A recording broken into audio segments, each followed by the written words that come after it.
uh, here, I can go ahead and put me in the corner up here. Oops, this is a layout that I want there. I like that better. I don't know if you guys do, but I do. Okay, anyway, here is a website, Voice of America website. As I said, this has a lot of good news. It's written not necessarily for Americans, even though it is Voice of America. It's really, if you know anything about Voice of America, it used to be originally a radio broadcasting into Eastern Europe, the Soviet bloc states that weren't getting enough Western propaganda, weren't getting enough free and unbiased news. So weren't getting enough of the free press, right? And so, but now they've gone on the internet, and so you can find these broadcasts and news stories on the internet. So here's the first one, talking about Taliban. Taliban threatened Turkish troops with jihad if they stay in Afghanistan, right? Warning comes amid fresh battlefield moves that critics say show Taliban are planning military takeover of Afghanistan in defiance of their peace pledges. Okay, so that's an interesting news story coming up. A couple more, just covering the headlines here. Haiti assassination suspect was DEA informant. So that might be something interesting to check out. Another one from the Middle East. Iranian hackers pose as UK scholars to target experts. Another interesting headline there. A couple of things that are happening now that are pertinent to those of you that are in America. Biden calls Republican state election law changes assault on liberty. I haven't lived in America for a long time, and I have absentee ballots, I'll admit. To me, I would say should vote. One should vote. So I haven't been doing what I propose I should be doing. So so that's the name of that tune. See if I can get that over a little bit there. Okay. But anyway, yeah, that's an interesting headline there. And then one that maybe most directly, or at least the more timely headline here: U.S. consumer prices advance sharply. That's never a good thing for consumers to face increased prices, right? That it's not a good thing to see happen. COVID pandemic, another one that could be troubling for America. U.S. virus cases rising again, doubling over 3 weeks. Not good. This Delta variant is a real thing. It's something to be aware of. I'm not saying it's something to be afraid of necessarily, but it's something to be aware of, to be cautious of.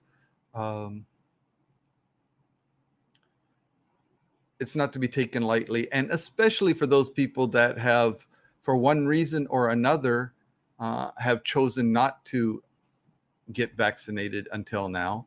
On a side note, a personal note, I got my first vaccine yesterday, finally. I had been waiting I've been waiting since I heard of COVID. I've been waiting to get the vaccine before it was a vaccine, right? I was very anxious to get the vaccine, and finally that has happened. I finally got the vaccine. So I am pleased to give that news. I had the Pfizer vaccine. As I said, I just got it yesterday. Today, I can feel at the injection point there is some soreness, even simply by moving it or even lightly touching it. There is a little bit of soreness. When I woke up this morning, I wasn't feeling quite myself. I had I wouldn't necessarily call it a headache, but it was like a vague feeling of what might turn into a headache, but that has dissipated and I feel fine now, except for, as I said, a slight pain in my shoulder. I'm left-handed, so got it in my right shoulder. Not that that matters. Anyway, so yeah, U.S. virus cases doubling again. Something to be aware of. Caution is called for, I think. Turkey takes step toward post-pandemic normalcy as iconic oil wrestling resumes. Okay, well, yeah, maybe not the best thing to do, but it's part of their culture. Culture is what it is, right? Some special projects. These have been around for a while. This news has been around for a while. Can Afghanistan's free press survive is an interesting story to read. And Tigray, Ethiopia, from conflict to humanitarian crisis. Another one that very short would be worth watching, I think. And then some more headlines here. State Department urges calm. State Department urges calm in Cuba. Okay, close to the states there, Cuba. Then the next one: 72 people killed in South African riots. UN calls for swift pullout of Eritrean troops from Tigray. 92 die in fire at Iraq COVID treatment facility. And Tibetans defy China to celebrate Dalai Lama's birthday online. Dalai Lama, one of my favorite people that I've never met and can't really say that I know, but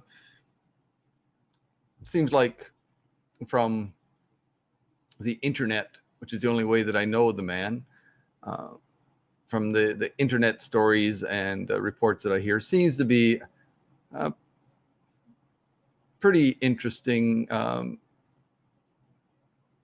me, a very agreeable type of person. I like him. Like I said, one of my favorite people that I don't really know. Under U.S. withdrawals from Afghanistan, here's a story about the top commander in Afghanistan steps down in symbolic end to U.S. military mission. Actually, the troops, the last boots won't be off the Afghan soil until sometime in August, I believe. But as it says, a symbolic end to U.S. military mission, right? Press freedom. Changing landmark libel ruling, not a solution to disinformation, lawyer says, right? Okay. Something that we should all be aware of and get. This is an important article, I think, for us to watch and read. Taliban active in Pakistan as dead and wounded militants arrive from Afghanistan. Okay, more talk about the Afghan events. And then here are some short videos. Vaccine still effective against severe COVID-19, experts say. Let's take a look at this. I'm curious about this one. It's a short video. Vaccine still effective against. This is from yesterday, my time.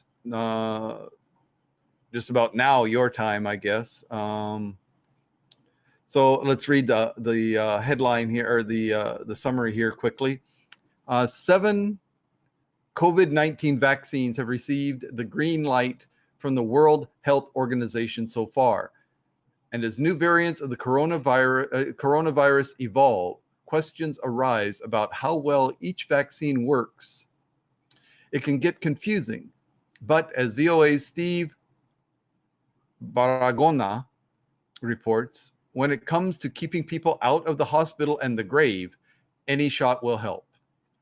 And this is the main thing, right? I mean, hospital stays are not pleasant, and graves are definitely not a pleasant place to be going, right?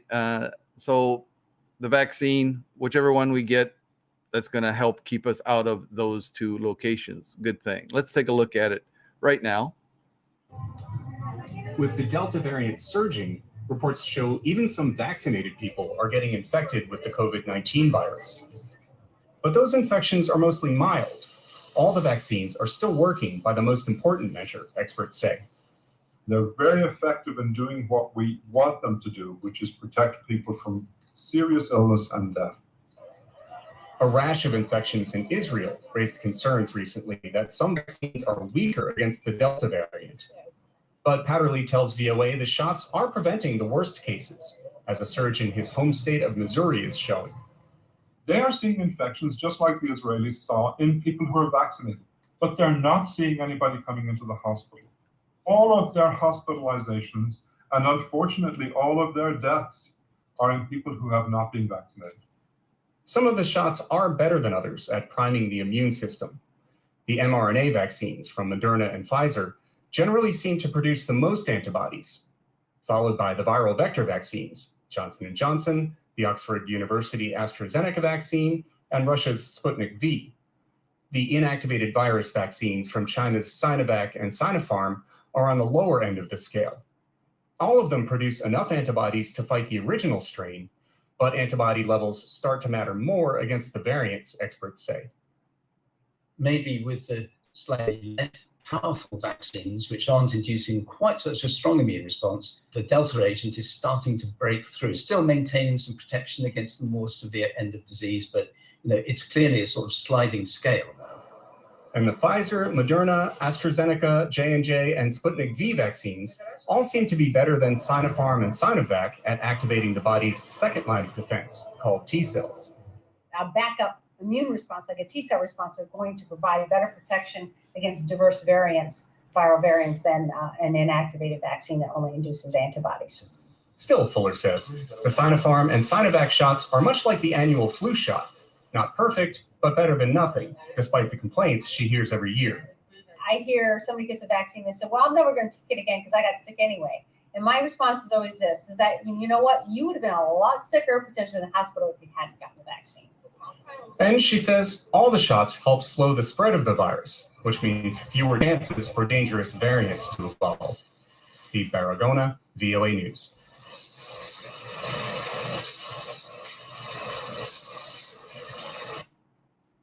Okay, so there we go. I like that. That was I'm actually not familiar with this Steve Baragona. But that was a nice little report, again, produced by Voice of America. So if anybody's concerned, probably not, but things produced by Voice of America. It's a part of the United States government, and so it is public domain, right? So that's why I have no problems sharing that particular video on here. And it raised a lot of good points. Yeah, any vaccine, there are differences within the among the vaccines, right? The mRNA, as they said, seems to be the most effective. Then the other virus vector, the adenovirus based vaccines are the next level, and the deactivated coronavirus-based vaccines, the Sinovac and so on, were the lowest on the scale. But all of them, any of them, will keep you out of the hospital, out of the morgue, and that's what's really, really important. So, whatever is available to you, I would say, again, I'm a layman, only know what I know from the internet, right? But I would say whatever vaccine is available to you, get it as soon as possible if you haven't, right? Yeah, the Delta variant, will it keep you from getting it? Maybe not, but if you do succumb to the Delta variant, whichever of these vaccines that you do get, at least 3 or 4 weeks before you contract the Delta variant, because your body does need time to build up the immunity, of course. So the sooner the better. But whichever one you get is probably going to keep you out of the hospital and almost definitely going to keep you alive, right? Which is really what you want, right? I mean, that's of course, none of us want to get sick, but if we're going to get sick, it's better to be a mild case, right? I mean, these are all quite obvious, quite clear conclusions that we're drawing here. So I like that that little short video there. Afghan locals seek to join military to defend against Taliban. That's an interesting story. New York City's Little Island Park is a tourist magnet. Okay, that's interesting. I guess if you're in New York or have plans to visit there, don't know anything about that one. Mind reader wristband uses your thoughts to make devices work. New technology coming up. I'm interested in technology. Why don't we take a look at this one? Mind reader wristband uses your thoughts to make devices work. In the future, keyboards and remote controls may be replaced with a more direct way for humans to interact with machines. Hand gestures. VOA's Elizabeth Lee has more. Let's take a look at this short video.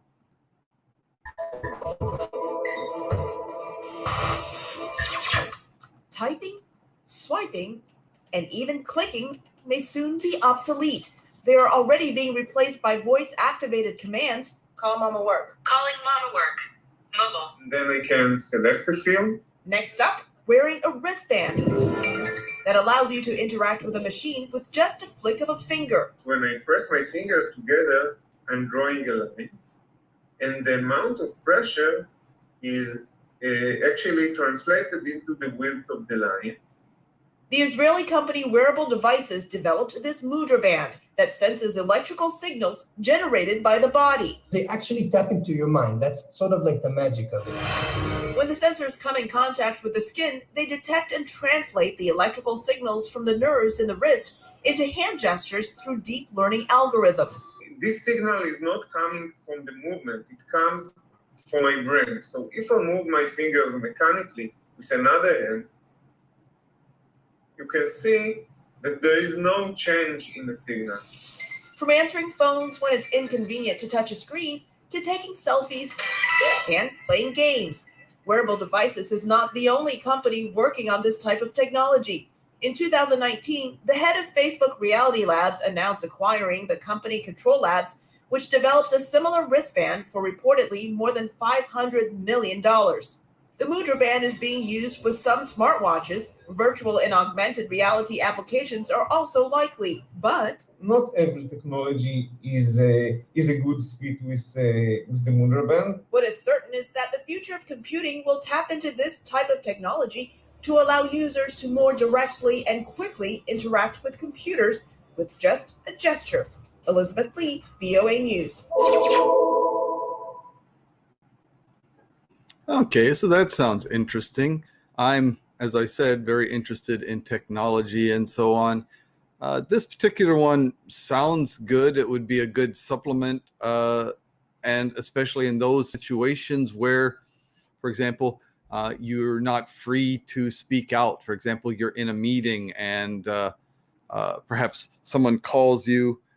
You want to send them a message to say, sorry, I'm busy, I'm in a meeting or something like that. You know, if you could send that message with a few finger movements or something like that, I could see that as being a very good thing. The majority of the things that they demonstrated here, though, seem like, to me, would be more easily done with other means.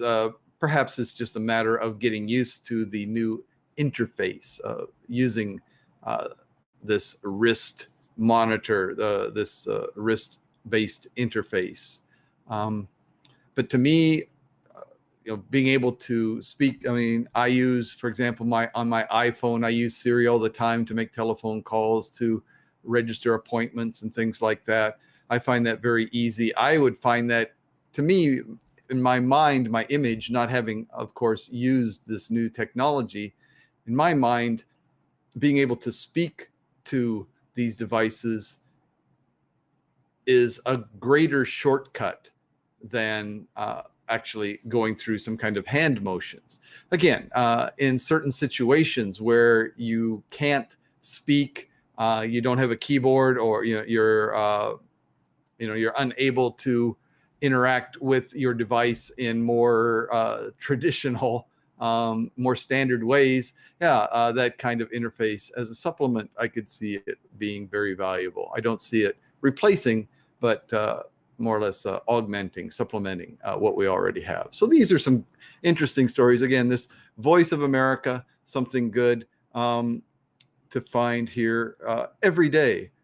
It is a news, it is news, and you can find something that interests you in just about any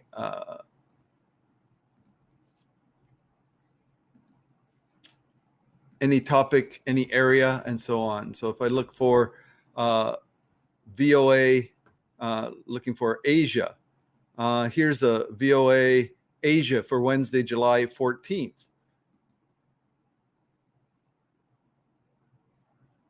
And that click, there we go. All right, this is an audio only broadcast here, singling out atrocities of other nations. Taliban continue Afghanistan gains. Some Afghans plead with the U.S. for safety. One COVID vaccine draws a warning.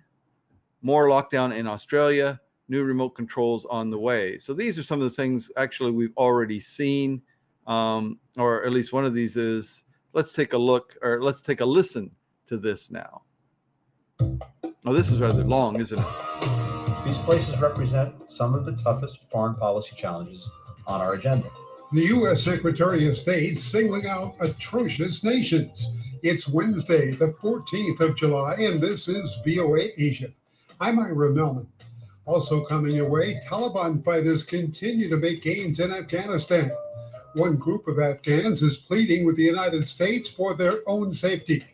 A new warning to the makers of one U.S. COVID vaccine. A lockdown extension in part of Australia, and your remote control may soon be outdated. It is all on today's VOA Asia. The U.S. State Department issued a supply chain business advisory related to China's Xinjiang province Tuesday, warning of potential risk related to forced labor and human rights abuses. Okay, so this is, I didn't realize how long it was until after I'd chosen it here. 25 minutes. It's a little bit longer than I wanted to devote to this, but I do recommend that you check this out. Of course, those of you that are in Asia will find this particularly interesting, but Asia has a lot of connections with the West, of course. Afghanistan, maybe most prominent in many people's minds and so on. But it does also bring up, the COVID vaccine warning and so on. Australia, which is not really Asia, but Oceania. All right. And new remote controls on the way. That's kind of a worldwide thing. But this is, I think, a good selection of news stories that are of particular interest to those of us in Asia. So, what else can I show you today?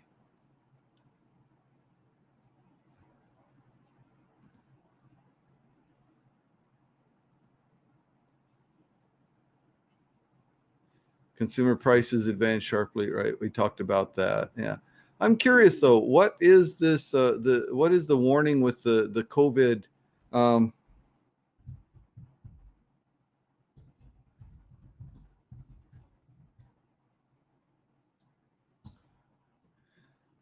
this COVID vaccine warning?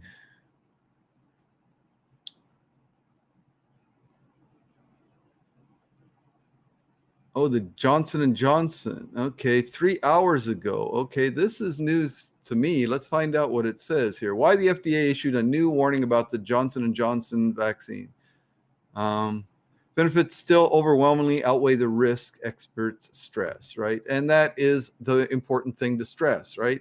Okay, there's a warning out, right? And that means that it's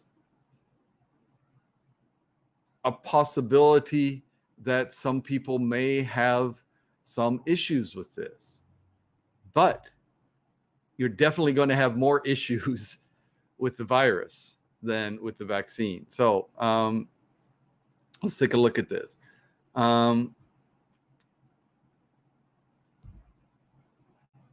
Pop size COVID-19. What is pop size? Interesting. Let's see. The FDA issued a warning about a newly discovered risk associated with Johnson & Johnson's vaccine, but said getting the jab still outweighed the potential side effects. Mohammed Shah Hosseini from Unsplash. Okay. Let's see. U.S. Food and Drug Administration. Wait, is there a audio of this? Because I can play that. No, I don't see it.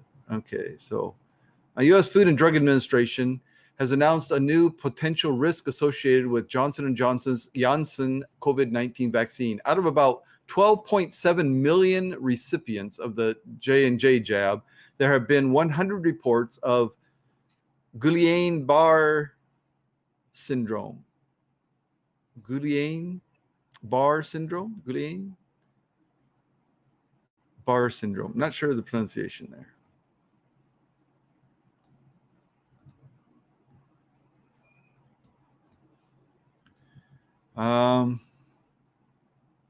What does it say?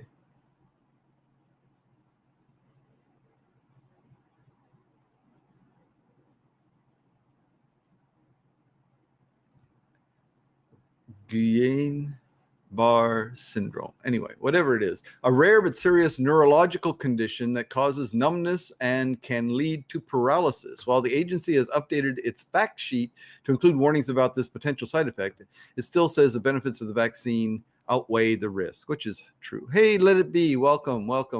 I'm just spending a little time here reading the news. I'm looking at Voice of America here. This is the Voice of America website. It's a great website. There's so much information here. It takes a little bit of getting used to navigating around the site to find the news that you might be most interested in, but it has such a wide range of news items from around the world, and it's written for non-native speakers of English, actually, or especially non-Americans, even though it's produced by the United States government.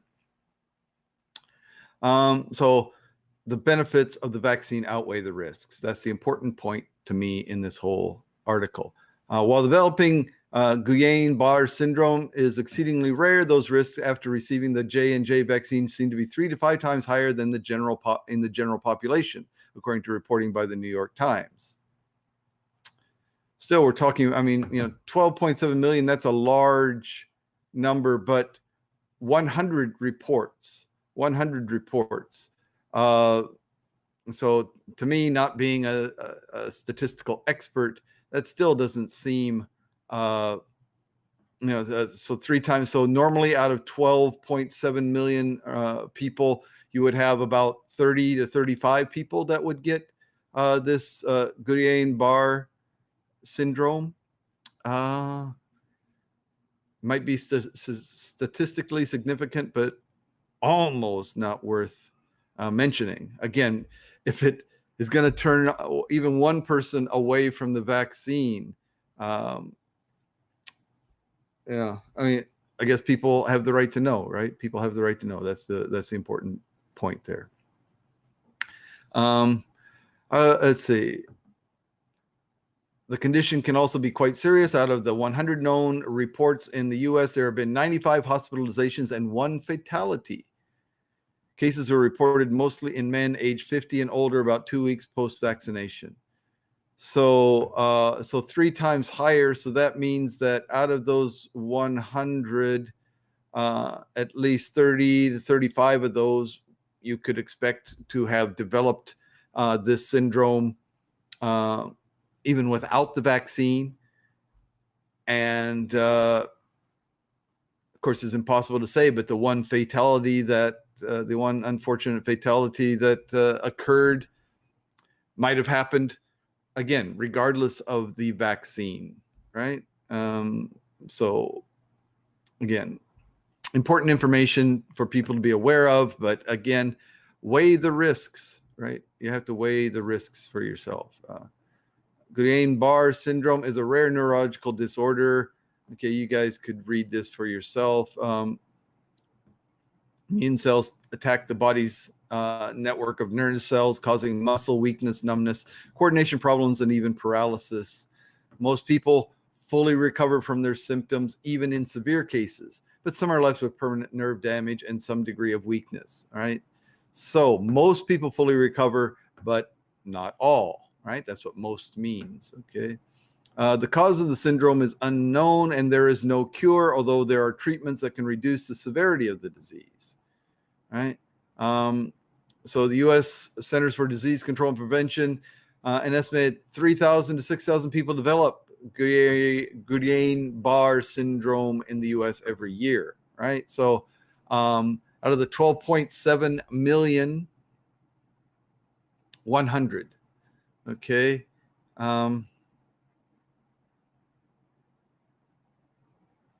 So is that right? 100? And yet the 3,000 to 6,000 people develop Guillain-Barré. Wait a minute. So 3,000, let's take the lowest number, 3,000 out of a population of 300 and what is it? 330 million. Okay. 330 million. Okay. And so that is, what is that? So, so 3,000 divided by 330 million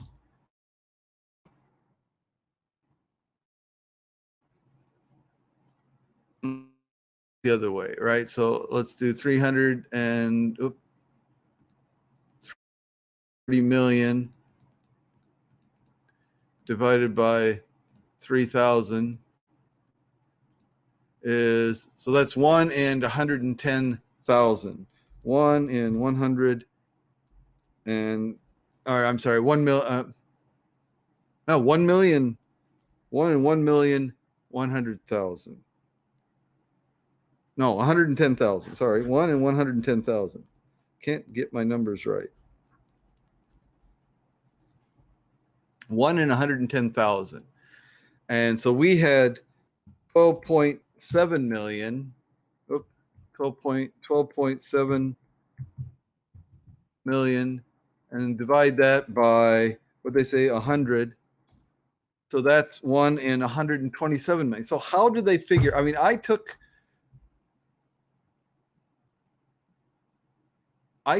the lowest estimate, and that gave me 1 in 110,000. And the reported with the vaccine, out of 12.7 million, 100 known reports, which makes 1 in 127,000, which is actually lower. So what happened? I'd like to see the data here because I don't understand how they were able to come up with that. I mean, just looking at the simple raw numbers that are supplied here, it doesn't quite work out now, does it?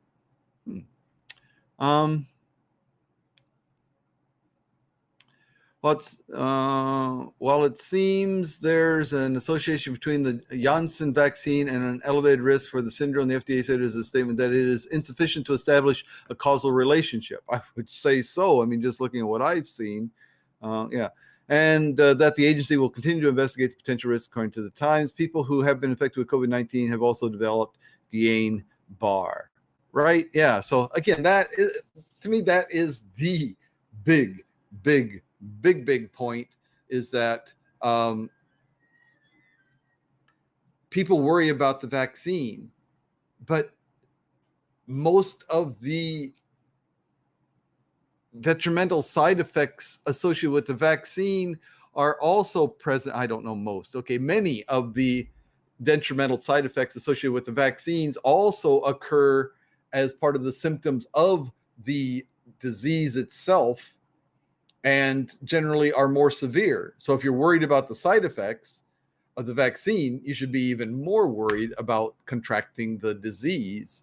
And so you want to get vaccinated. I mean, it just, we're able to get both doses. Just the first one. Yeah, Japan is lagging behind. Japan is doing an amazing job, I would say, of ramping up.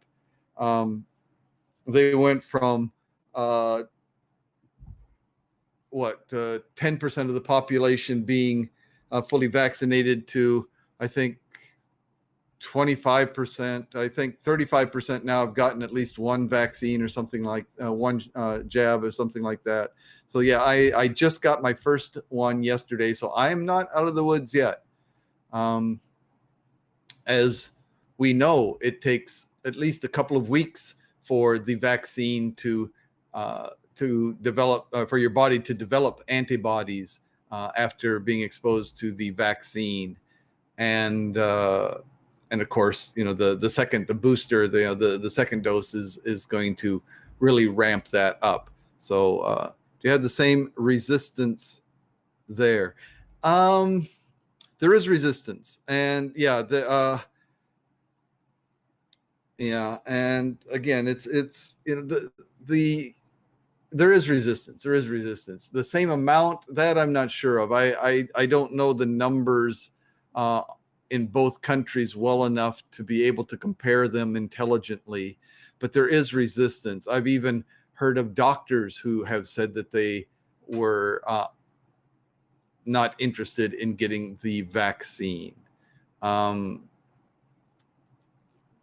So I don't know what to say about that.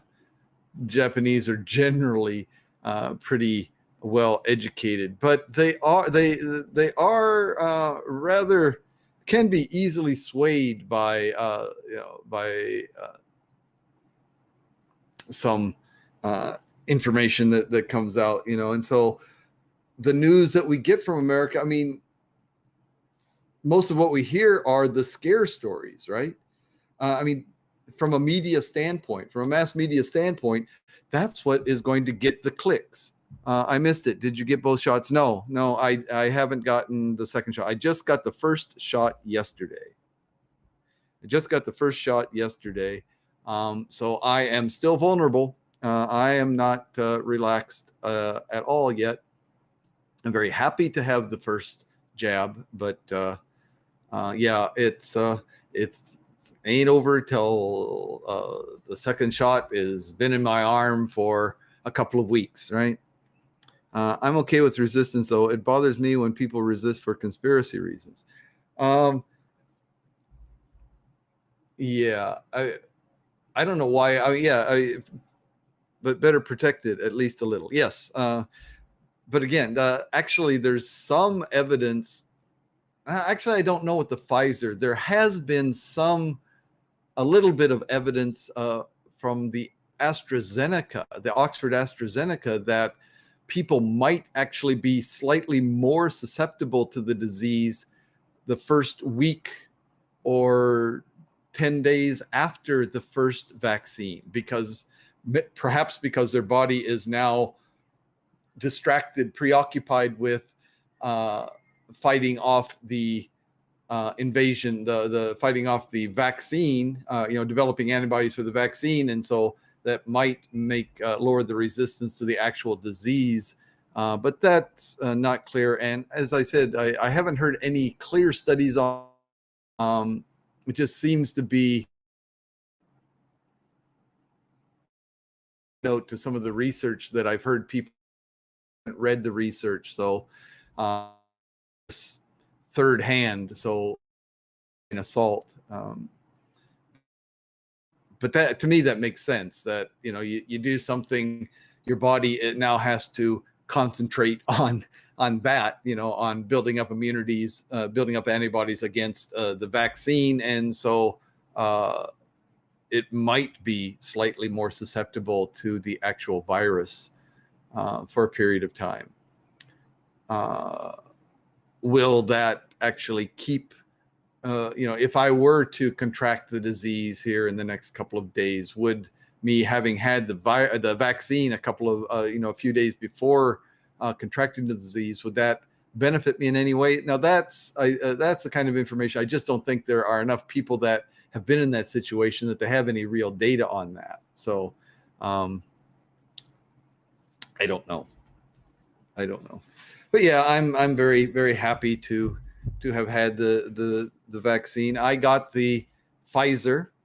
Here in Japan, 2 vaccines have been approved so far, the Pfizer and the Moderna. And when I heard that, I've been reading a little bit, again, summaries of research, not the actual research itself, summaries and commentaries on the research, which seem to indicate that great similarities between the two, efficacy and so on, all seem to be very similar. But of the two, the Pfizer seems to, in my mind, seems to be slightly better efficacy. I mean, it's within a percentage point, 95 compared to 94.1 or something like that. Insignificant, really. Although the data I read about side effects, the Moderna seems to have a slightly higher, 8 or 9% of people seem to have certain side effects, from headaches or this or that or the other thing, whereas Pfizer, it was down to 3 or 4% reporting those side effects. So, given that the efficacy is clearly, I would argue, no worse for the Pfizer, possibly better, but not significantly. And the prevalence of side effects seems to be slightly less with the Pfizer. Given the choice, I would choose the Pfizer. And actually, in a way, I actually chose Pfizer, though, because I could get it in my arm faster. The university where I teach is going to be a locale for the vaccination. It will be a vaccination site next month, whereas I already have my first jab and I'll get my second jab early in August. So by the time my university has gotten things in place and have actually started putting needles in arms, I will already basically be fully vaccinated, fully protected, at least as much as possible.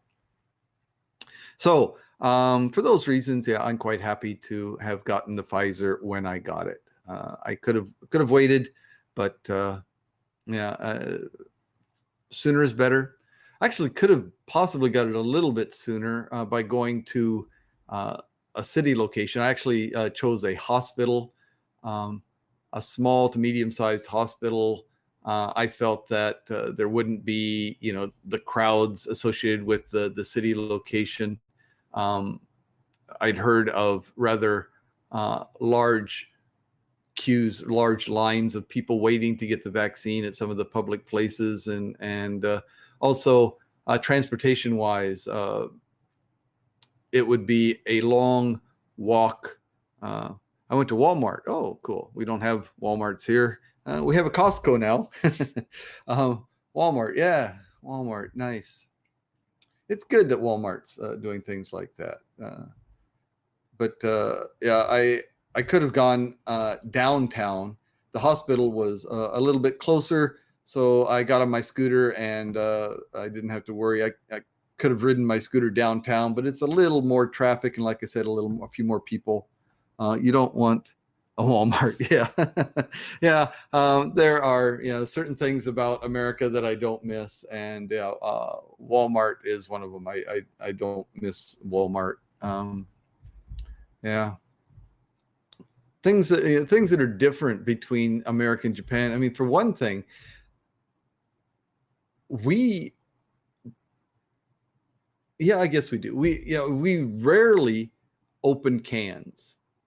I mean, canned food, right? I mean, I have to search for the can opener each time because we just rarely use it. Canned food is just barely a thing in Japan.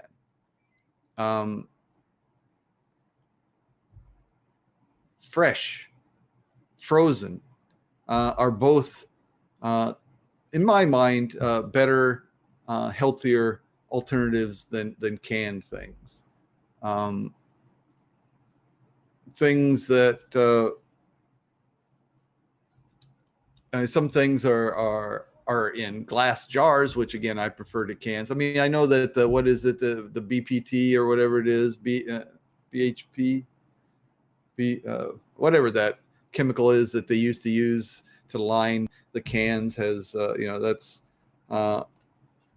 been talked about and demonized and rightly so, and so that seems to not be used in many cans now, but still the whole canning process involves a lot of steps that food that is frozen and of course fresh food never needs to go through, and so it's a little better alternative. So we rarely have canned food. The one thing that we do get that's canned is actually in a can is coconut milk. It's hard to find fresh coconut milk. I haven't found frozen coconut. Sometimes you can find it in the like a juice box of cartons. You can in that or not. Yeah, that's so canned food I don't really miss. And yeah, I have this image of walking down the grocery aisles in America, and whole rows of canned beans, pork and beans or whatever, kidney beans, garbanzos, all in cans, right? Which, yeah, it's fast and convenient, but beans work so well to simply be dried and they'll keep forever. Dried beans keep forever, and it only takes a tiny little bit of planning in order to be able to soak them and cook them up. So yeah, canned foods, canned soups. Now that's one thing I do kind of miss about America, not the canned, but the variety of soups that people eat. Japan has increased the variety of soups slightly, but traditionally in Japan we have the miso soup. Miso is kind of a salty fermented soybean based paste that often has other grains mixed in it, wheat or oats or barley or something like that in there, and it's fermented, and it has a very salty taste. There's a lot of salt in it, and that's used as the soup base. Is the most common soup, the most traditional soup in Japan, and the Western one, for some reason, that has caught on the strongest here is corn potage. This creamy corn soup. I'm from Iowa, and I love corn. We used to grow our own corn, which is another thing I miss. I miss really cheap corn, because we used to grow corn and sell it for like, at the beginning it's like $1 a dozen, and during the height of the season it'd go down to like 50 cents or even a quarter a dozen for a dozen ears. Right here it's like at the cheapest it's $1 an ear. Sometimes $2 an ear or something like that. It's quite, but it is good quality. That's one thing I've noticed about Japanese foods, even the Western ones. Quite often they're quite tasty. The sweet corn here is quite good tasting. expensive, but of good quality. My mother, who still lives in Iowa, I had grilled corn at a little farm recently. It was really good. Yeah. My mother, who still lives in Iowa, often complains about the corn, says it's not any good anymore, right? It's, it doesn't have the good corn flavor. It's not sweet. It's it's not as juicy as it used to be. Of course, she's 93 and memory is a strange thing. So, but every once in a while, she will find some that she does say, especially in Iowa. Actually, the area where she lives now, not as common, but where we used to live, there were Amish farms in the area. And the Amish, of course, grow basically, naturally, organically, and so on. And buying food from them, buying corn or watermelon or pumpkins or meat, for example, chickens and so on. My parents always reported that as being so much more flavorful than anything they could ever find at the supermarket. So I tend to believe her report of taste being not quite up to the level that it used to be, because when she does get good things, she recognizes the difference. But anyway, yeah, I miss the abundance of cheap sweet corn. It's getting about the time where fresh sweet corn is coming out now, right? It's after the 4th of July. Used to be the corn knee high by the 4th of July, but now people are harvesting it. They're getting their crops in earlier or whatever, faster growing varieties, faster maturing varieties, and so on. But actually, generally it would be next month, right, when the corn, sweet corn, is really coming into its full and being available in the street side. Instead of in my neighborhood. This time, or in August, during the summer vacation time, right? School was off. I was out there, not in a lemonade stand. I was out there selling sweet corn, right? Sweet corns for $1 a dozen or whatever. Yeah, it was good. So those are some of the things that I miss about America. But most of the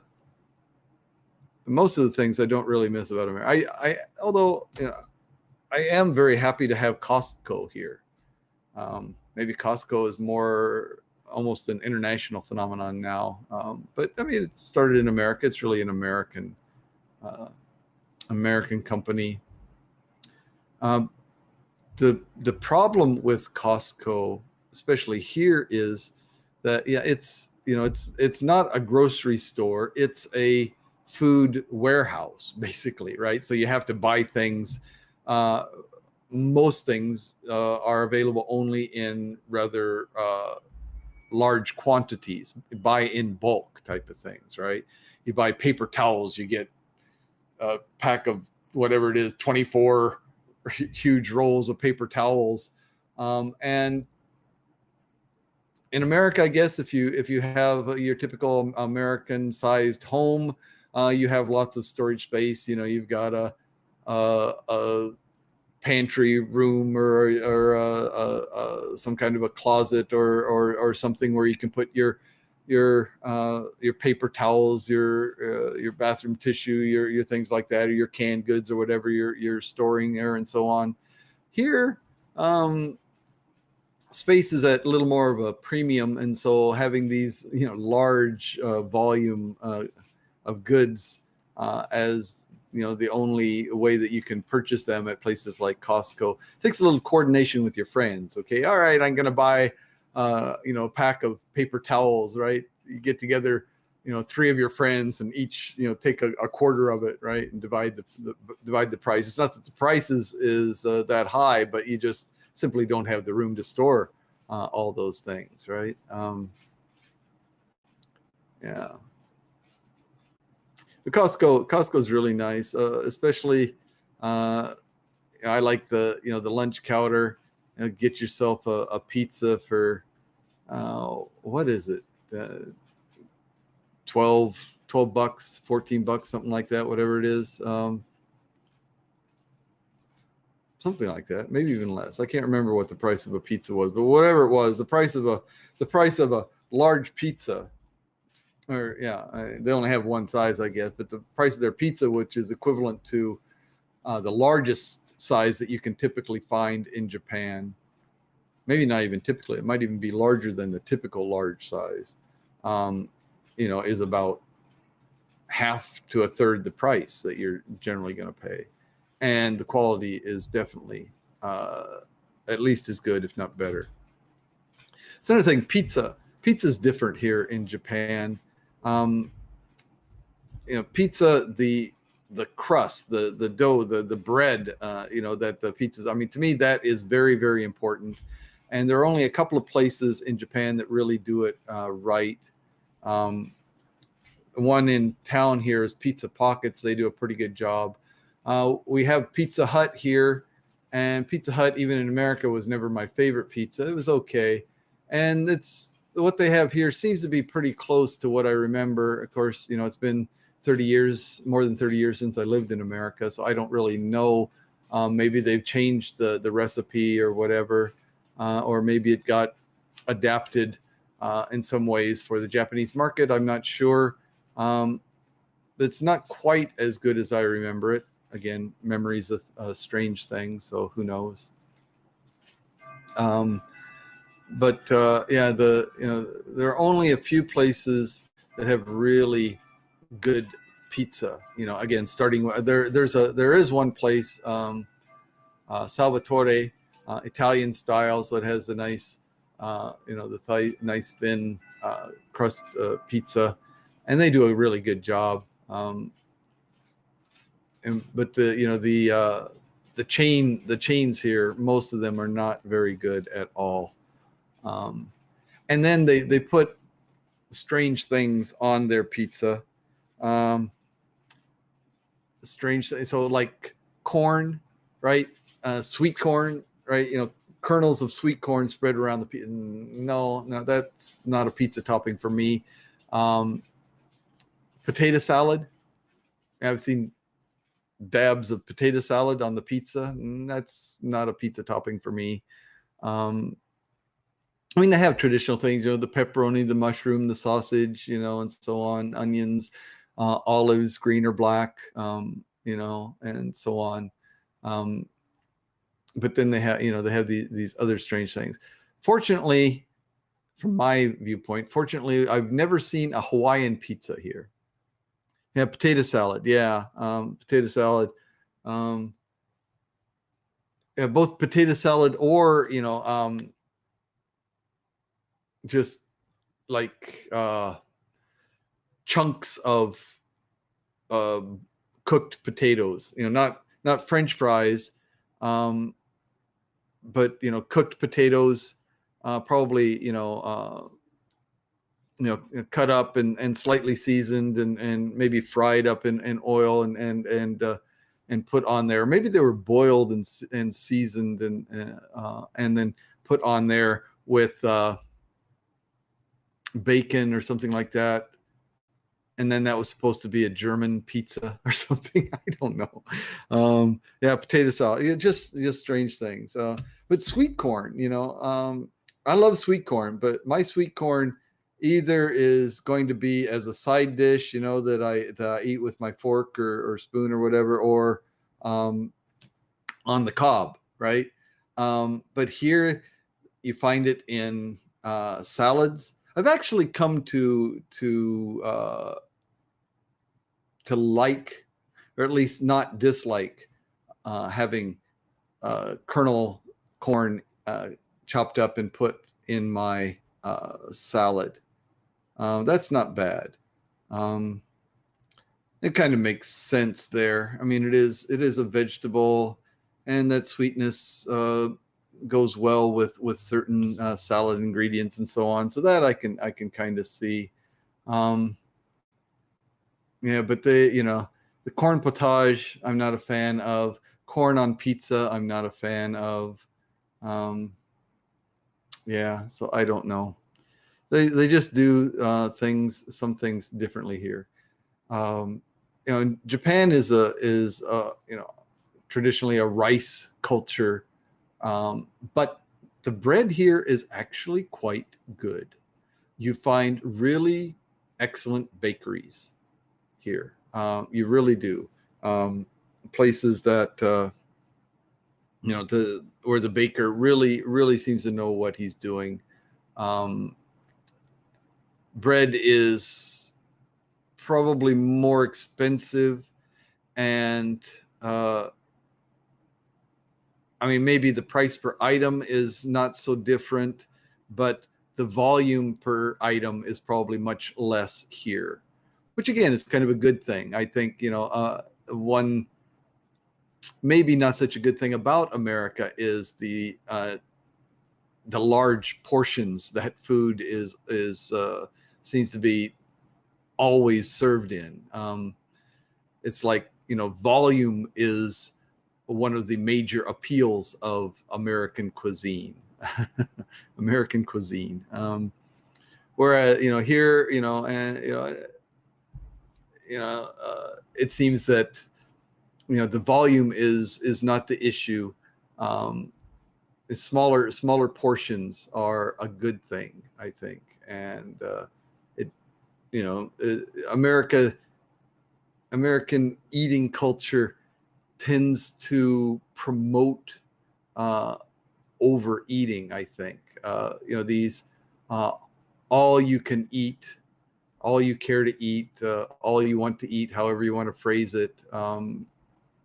Those type of buffets and so on are not unheard of here, but they're much less common, and they're popular, but kind of rarely. And it's not because of the price, but again, it's generally viewed that the quality of the food is not quite up to the level of some of the more traditional sit down and have the server bring your food to you, as opposed to the buffet style, and you go back as many times as you want. Things that they do have, salad bars are becoming a little more common here. I mean, they have been around as long as I've been in Japan, salad bars and so on, especially those where you can go back and as many times as you like and so on. The salad bars probably would be considered rather, anemic, limited by American standards. The salad bar probably isn't going to include the soft ice cream dispenser at the end or whatever, but a lot of nice fresh vegetables.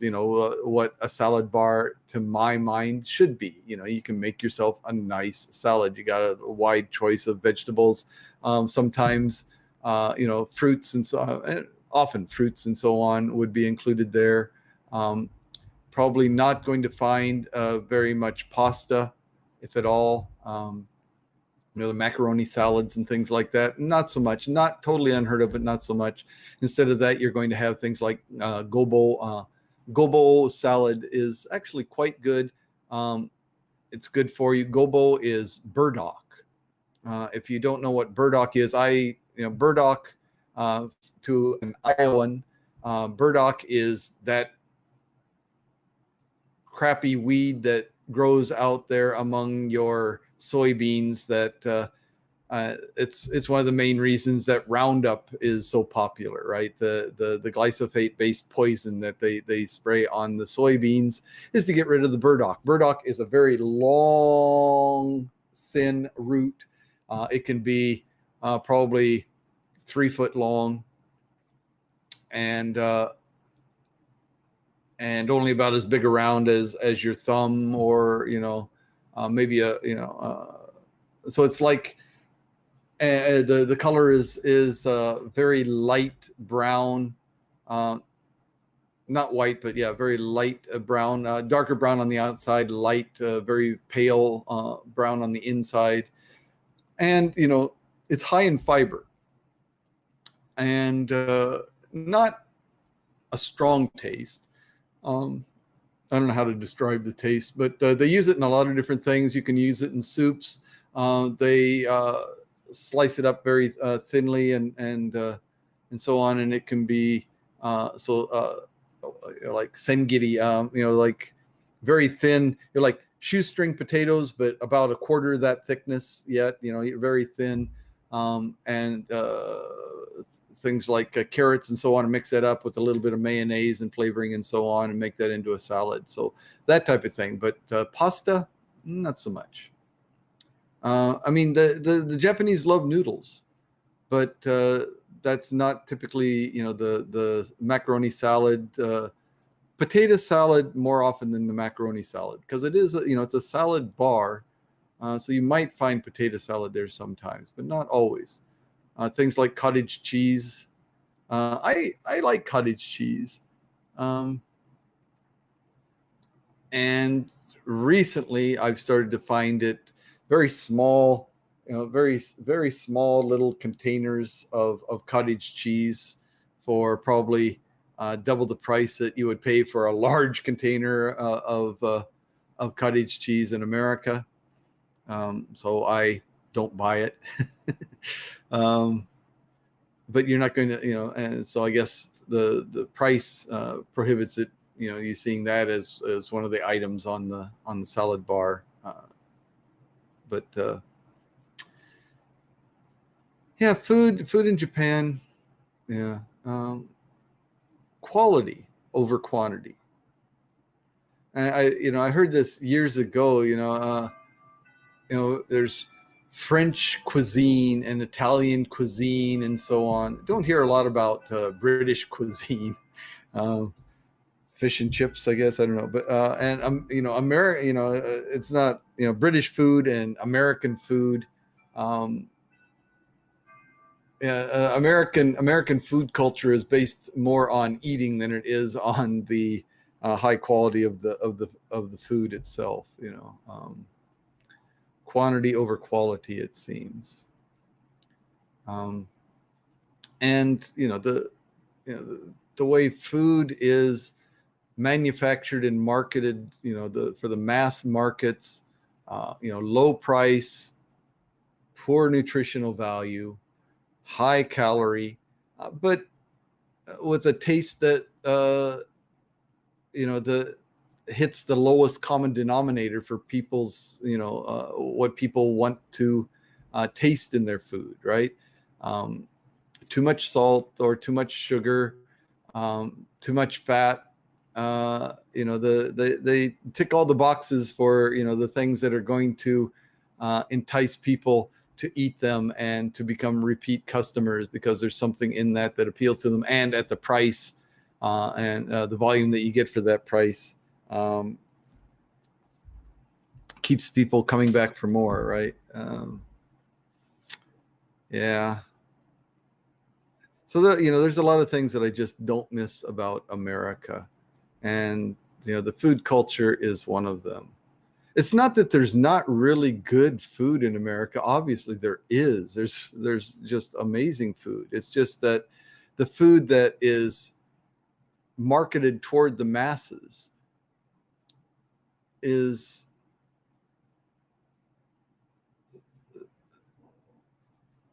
so much less healthy than the things that I see marketed toward the masses here in Japan.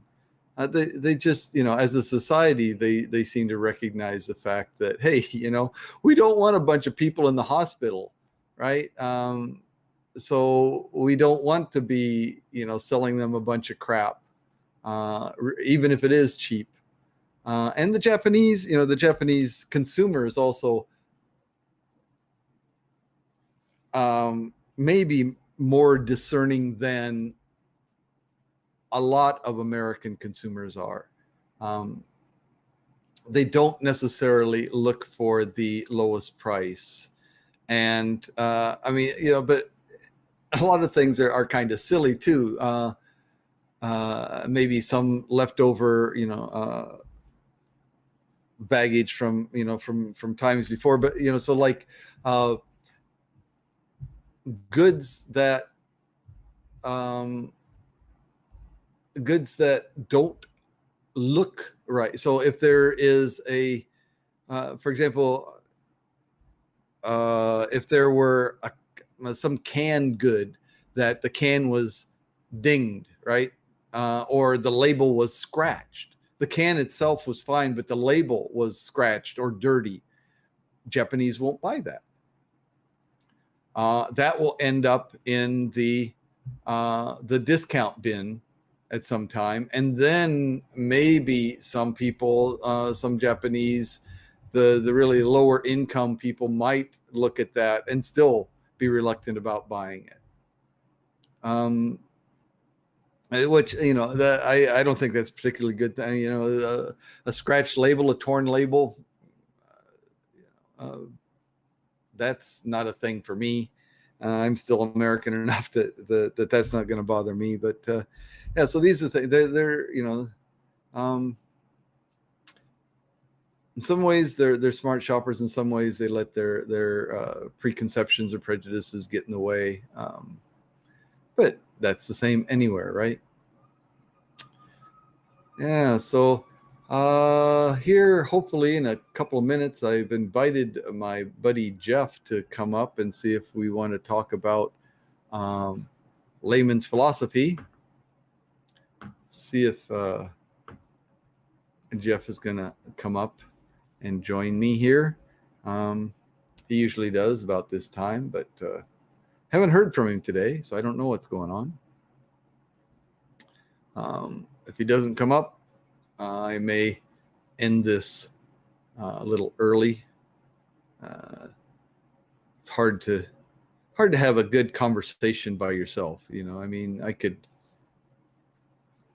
like I'm doing now, I could lecture, give my opinion about things, you know, but I think it's generally a lot more interesting to have some interaction going on and for people to hear a couple of different viewpoints about whatever the topic is. I mean, that's why, you know, things like point, counterpoint, and so on, you know, those are interesting to listen to, as opposed to just some kind of one-sided spiel by somebody about, you know, what they think is right or best and so on, right? Okay, so any questions? Anything you want me to talk about? Anything you want to know? Want to know my opinion about Japan in any way, about Asia? I'm still stuck here in Japan, you know, but hopefully I'll be able to get out of here. Not going back to America probably, though I should go see my mother. She's 93 years old. I should go see her. But it's been a year and a half. It'll be at least 2 years since I've seen my home, the house that I built in the Philippines. Oh, the Jeff is on his way. Everybody get ready. Buckle up. Oh my God. There he is. Hands up. Yeah. I give up. Yeah. You give up. Yeah. All right. Yeah. You give up. Okay. Good. Yeah. Yeah. Just here. Everyone. How are you? What are you up to? Yeah. I started out. I've been introduced a few news stories from Voice of America. Oh, okay. Yeah. Cool. And yeah, I actually, you know, I wasn't aware of this thing. The FDA issued a new warning about the Johnson & Johnson vaccine. Did you hear about that? I did. Yeah, about causing some kind of neurological problem. Right. Yeah. Yeah, I did hear that. Yeah. People start thinking like Jeff Morrow, and nobody wants that. So. I know. But wouldn't they promote the more then? Yeah, they want everyone to get on my side of the world, you know. Right, yeah. So anyway, I started out talking about some VOA stories and followed up on the Johnson & Johnson one a little bit. And you then didn't play any games? No. Yeah. Yeah, Black Eyed Dog and Let It Be have been here, but cool. you know, 2 people is really not enough to make a game out of it, you know. And if other people were Yeah. lurking, they didn't let me know that they were here. So I did a short broadcast last night. I don't know if you saw that. no, I'd never caught that. Yeah, What did you talk about? I was on. We took a walk around Shirakawa River, the riverfront near Kumamoto Station. I did a little bit of a live walk. It was a beautiful night. The weather was just gorgeous. wasn't humid, right? The wind was blowing briefly, and great view of the moon right next to Kumamoto Tower. It was just a beautiful night. Great. So I decided to do a live one. It was very spontaneous. So Great. yeah, that was a great walk. So, and today's a gorgeous day too. Yeah. Yeah, looking good. Beautiful, Yeah, I've yeah. got some few clouds, but they're nice, fluffy white ones. Nothing to worry about. So that's No, good. That's right. Yeah. That's right. Really hot though too, isn't it? Yeah, Hot yeah. as a mug. Yeah, but boy, I mean, this rainy season, actually, this is the longest rainy season that I can ever remember experiencing. I agree. I think it's not officially over, right? Right, exactly. Yeah, I mean, yeah, definitely. The last a couple days ago, or yesterday wasn't bad, but the day before that, up until the day before that, we'd had these sudden rain showers. They'd come, and for 5-10 minutes, it just really come down strong, and then the cloud would pass on and it'd be gone. Right? Yeah. Yeah, exactly. That's true, right? Passing Yeah. rain showers were quite Yeah, abundant this year, and we had Right, a and little bit of a stretch of everyday rain there Yeah. a But while yeah, back. this is the middle of July, and usually up till the first week of July is typical of the rainy season. That's right. But beyond that, it started like 2 to 3 weeks earlier than the typical rainy season in Japan. So that means we've got, basically almost an extra month of rainy season over the typical rainy season here in Japan. So, yeah. That's right. Yeah, exactly. Yeah, It's very strange I've had this enough year. of it. So cut it out, Jeff. I've had enough of Me it. too. Okay, I'll have the cloud stop. All right, There you just go. stop. Thank you. Would you? No more rainy season. you- Thank you. There you go. All right. Cool. So it's over. Mark All my right. words. Okay, good. All right. Next time it rains, I'll be coming for you. Yeah. Those are gonna be my next words. Don't come for me. Okay. All No, right. it's over. Mark my words. It won't Okay. rain again. Okay. Ever. Never. Oh my God. Oh no. Now you're Okay, in for Jeff. it, man. Yeah. All right. Well, if that happens, Jeff, people are going to definitely be coming looking for you. Then. I know. It's all Jeff's fault, right? I better shut up while I'm ahead. Oh my gosh. That's right. That's right. Yeah. Yeah. So I did get these questions last week, right, Dan? These are the same ones, Yep. right? Right. I hope so. Okay. Oh, me too. Yeah. Okay. These are the same ones, right? Yeah. Yep. So. Well, I'm still a baby, so I don't know. Yeah. Okay. Yeah. Intellectually, physically, I'm still innocent. So. you're in your second childhood, aren't you? Yeah. Yeah. How'd you guess? Right. Yep. I think it's good to be kids. I think it's good to revert to childhood every once in a while. Yeah. Absolutely. Yeah. I mean, that old adage, the difference between a man and a boy is the price of his toys. I was just going to say that. Yeah, price of his toys, right? Yeah. Totally. Yep. Yep. I've got some expensive toys now. Yeah. But I think especially guys, we're prone to keep some kid in us, aren't we? Yep. But I try to have Absolutely. my students kind of revert back to childhood, not complete childhood, of course, but in designing and drawing and doing these kinds of things in class. Right. Yeah.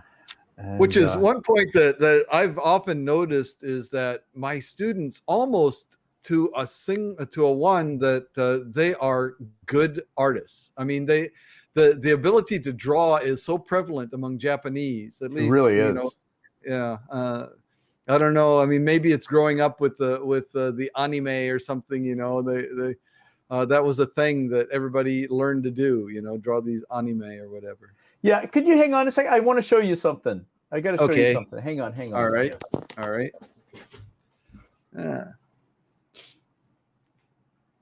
Got an itch on my nose there. Can't. Sorry, I hope you didn't see a view of my big butt there. Yeah.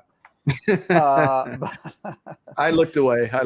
Good, thank you. I hope everybody looked away. Yeah, speaking of that, I was in class several years ago, and when I was doing my textbook, I noticed a girl just was doodling, right? And she would kind of doodle on the whiteboard when we shared some answers and whatnot. She's from the green architecture department, so they're kind of prone to designing anyway. But we had her design this little caption for Dr. Jeff's Environmental Challenge Quiz, Oh, okay. Yeah, she just came up with that. Boom, right? We got a few renditions from her, and yeah, they were great. The publisher really liked her drawing. Okay, there you go. It's a bit cool. like me, huh? Right? I guess that's you wish you were that handsome. Yeah, I know. Indeed, yeah. So we went with that one, and it was great. Yeah, she did really well. So you're absolutely right when you say that Japanese are kind of prone to art, right? They're really good. Yep. I don't know how they do it. Maybe it is from anime. I guess they're exposed to it, and it's just kind of a thing that the popular anime. You take it upon yourself to doodle in your notebooks and so on, and I think they probably start out by tracing, and then it just kind of grows from there. Yeah, I think probably so. Right, grows from there, or they learn techniques. Kind of maybe by themselves. I have this interesting book for teachers on drawing stick figures, but very good stick figures. Stick figures in motion or stick figures doing things. Yeah. So I've been trying to learn those more lately, just to have a different kind of extension to working on the whiteboard or the blackboard in the classroom. Yeah. So Dan, you're still teaching online remote classes, is that right? Or at Kendai I am. At Tokai, for the listening test, I asked the students to come to the classroom for the listening test, but outside, except for the listening test, I've given them the option to either come to the classroom or to attend remotely. And most of the students have decided to continue to attend remotely. That's right. You did tell me that. Yeah. Yeah, I know several teachers in that situation, right? And the students deciding to do more remotely. Well, for your classes, it's more writing, so it makes sense. Yeah. Yeah, the Kendai is all reading and writing, so there's not a lot to be gained by actually being in the classroom for those particular classes. There is something. I mean, it's a lot easier to interact with students, if you can walk around and look over their shoulder, or they can show you their papers quite easily and so on, as opposed to submitting them through some type of a form or document upload, and then me looking at it and replying, in the same way. It's just a lot more organic, a lot more, interactive, to be in the classroom, but it's definitely a doable thing. Absolutely. For the reading, writing. Yeah. Absolutely. I mean, even in speaking, listening based classes, it is still doable online. There are ways to do it. Like I said, at first, when we had to go online, I used the textbook in front of the camera, and showing them like this. And we did basically real time online classes. And now I'm 100% back into the classroom, actually, because the students wanted to do that. My classes are mostly listening and speaking and vocabulary related classes, and presentation classes too, which, presentations are a little bit hard to do online, I've discovered, although it is possible. It's to me, it's different, but I don't, not necessarily difficult, but yeah, definitely different, because I've done that. So I had both all my classes here at Tokai do both their conversation class, their conversation test, and their presentations. I had them do online by recording them within we're using Teams here, recording them within a private channel in the Teams, and so then the presentation or the conversation is recorded and available only for me and the students who created that, so that it maintains their privacy. It also makes it a little easier for them in some ways. For those students that are shy about getting up in front of the class, they don't feel that now. They're just there in front of their computer or with their smartphone, and they know that it's only them and the teacher that's ever going to see this. And so I did have one class of students do that, presenting on smartphones and uploading it into Teams. I had them do that, and that was kind of an offshoot. I did at first. We presented in breakout rooms on Teams, right, where I would join the room and students would go around presenting, just showing their design and explanation in the camera, right. Which worked. It was kind of cumbersome. It was difficult for me to check everyone's actually, right? So yeah, I had them do the video, right? Make their own video and upload it, which worked really well. I like them to have a little bit of the pressure of having other people in the room, though, Yeah. Right. Kind of. I think that adds a little bit to their delivery, and some students are mortified actually, but actually, after a few weeks of practice, they do much better. But I did the same thing. I had them make videos and only I watched them. Yeah. The one thing that, that really changes, the most significant change for me between doing it, live as opposed to doing a recorded presentation is, the lack of interaction. There's no chance for anyone to ask any questions about anything, and I used to require that. Everyone was given a print where they had to write at least one or two questions to ask at the end of the presentation, ask of that, to get either clarification or to ask something further about that particular presentation and so on. And that's something with a pre-recorded presentation you just you can't do. That's right, exactly. So I do miss that, but other than that, I actually like the recordings, because then I don't have the pressure on me to be listening to the content and giving them grades all at the same time. I can actually evaluate them, their presence on screen as well as what they're saying, and then I can go back and listen to it again and the second time around give them points or something like that. So yes, and you can download them, right, and share them to other classes, right?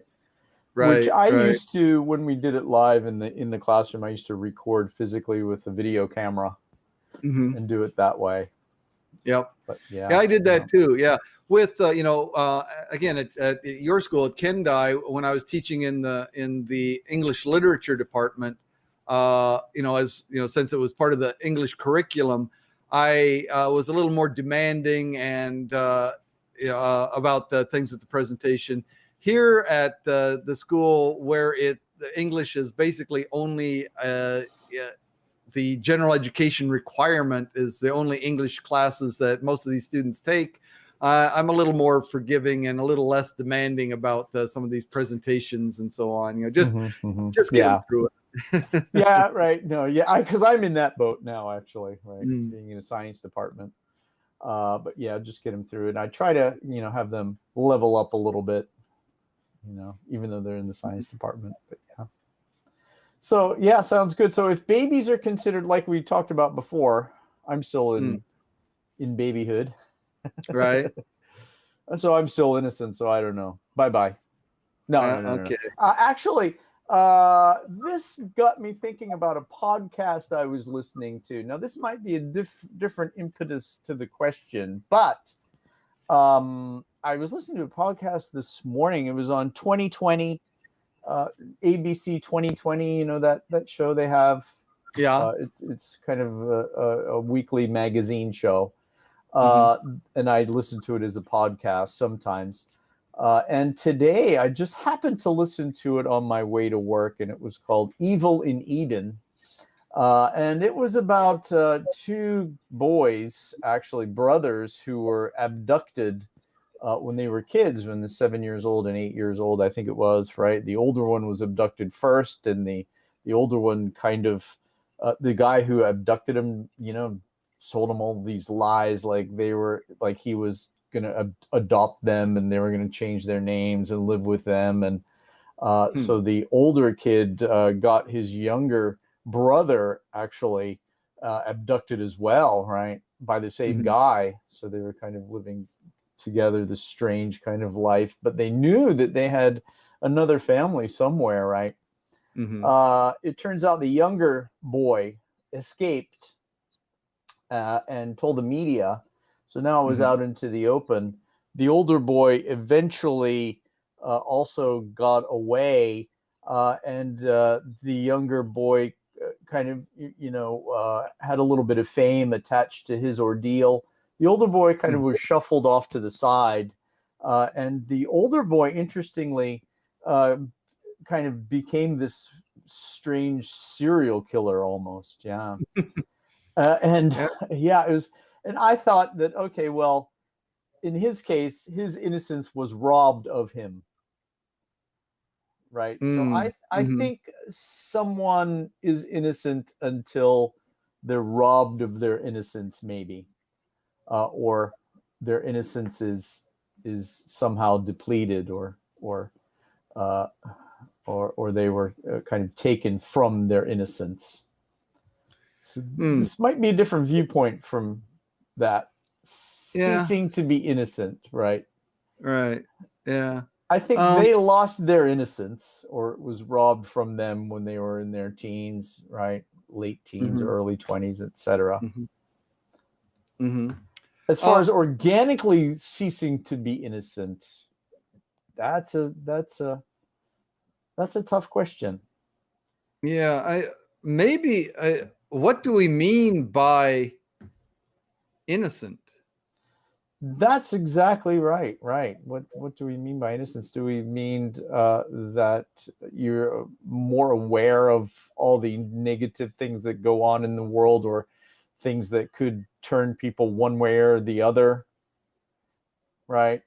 Right. For example, when kids are at home and following all the directives, as it were, going to school, and they have a lot of friends and whatnot, or on the baseball team maybe, and then suddenly a neighborhood kid, introduces them to alcohol or what have you, or marijuana or something, right? And they decide to try it, right? They find out that this is the other aspect of the hidden world. Is that when they lose their innocence, or is that even losing of innocence? Yeah. Innocent. This is not what we're talking about. Not guilty of a particular crime, right?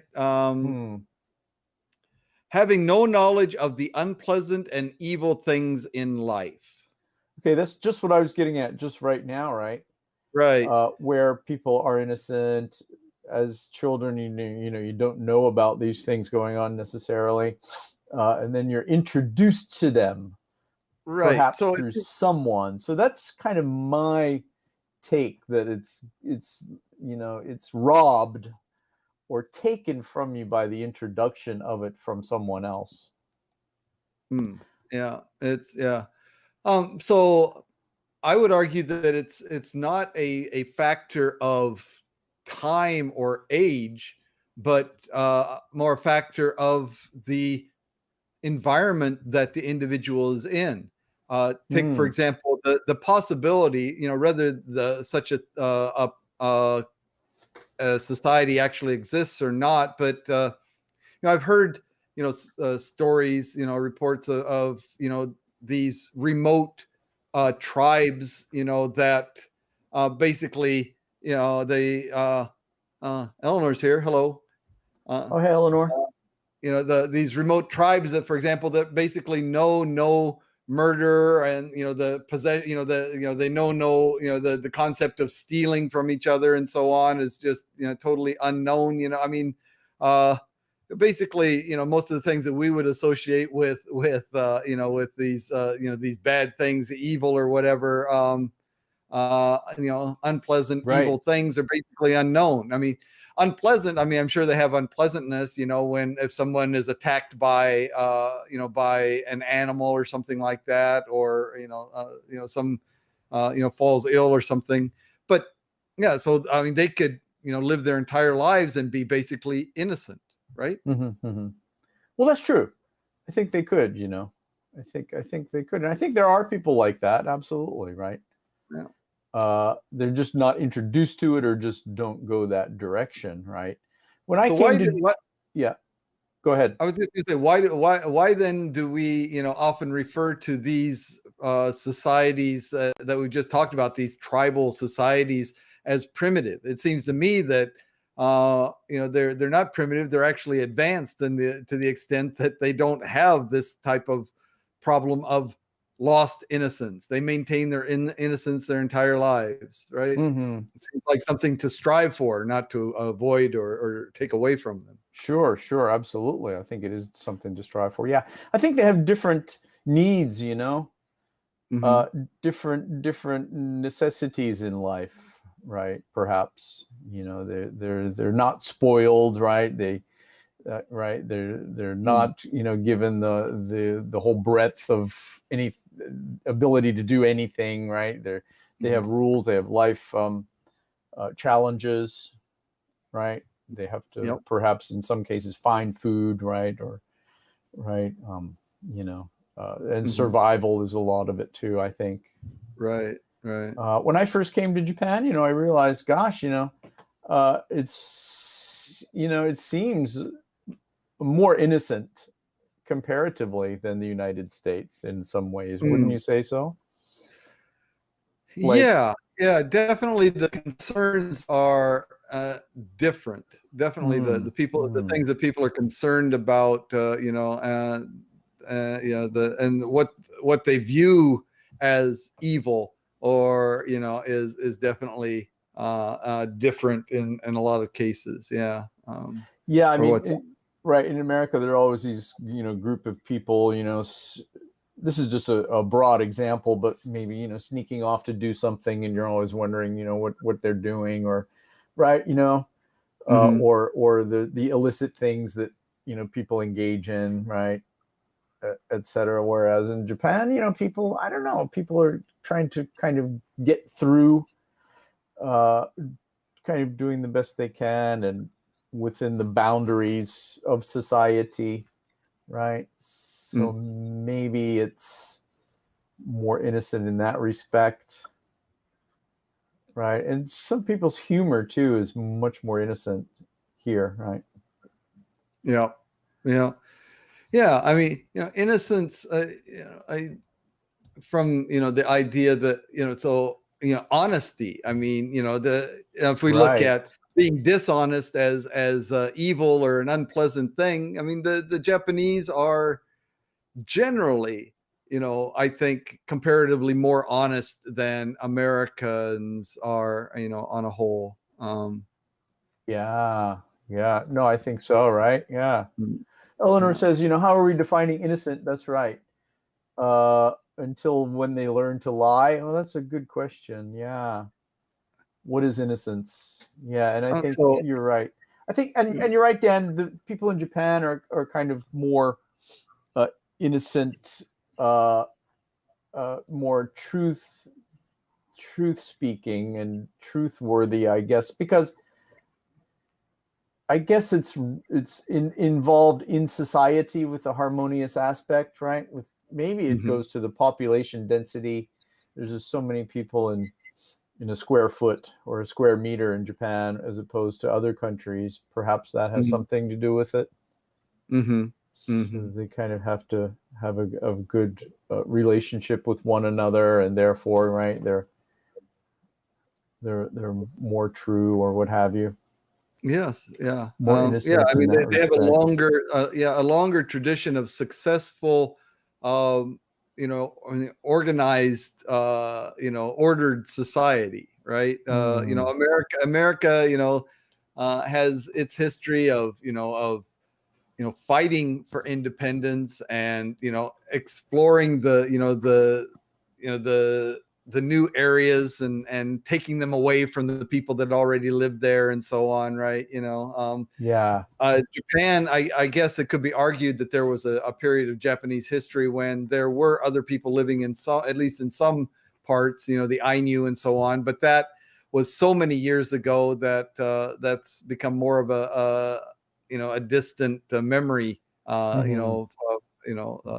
least from a societal standpoint, that they have this ordered society that has been the rule for so long that that's the way they're comfortable functioning, right? And Americans haven't developed that yet. Yeah. They haven't developed that right yet, right? Exactly. Like when I go shopping and forget to lock my car door in Japan, I'm never worried that anyone's going to take anything, right? Car door, apartment. I've gone out, several times when my apartment door was totally unlocked, and nobody, even a delivery man, he's or whatever, whoever's going to come there is just absolutely not going to open the door. They just aren't, That's right. They just aren't. They just wouldn't do that. They would never even look at your car, probably. That's right. Yeah. And, which is kind of cool because they kind of don't care, right?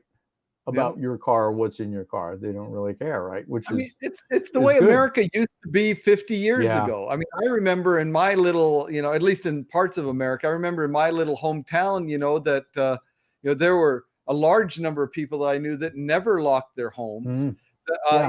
These farmers that would go into town, to buy their supplies or whatever, and they would leave the keys in the pickup truck, in the ignition in the pickup truck when they go in and do their shopping and come back out, because, why fish around in your pocket? Well, you can just leave them in the ignition because nobody's going to touch it. No, you're absolutely right. I remember those days too, leaving our door open and whatnot, doing a quick run to the supermarket or whatever. Yeah, no, exactly. And it just seems to me that America was more innocent back in the day, in the times like that, right? 60s and 70s, they were more innocent. So what happened, right? It's kind of becoming less innocent. Yeah. Is there like, how about looting too, right? Looting, that just surprises me, looting, because just people just robbing stores, right? And I saw this thing recently. Where was it?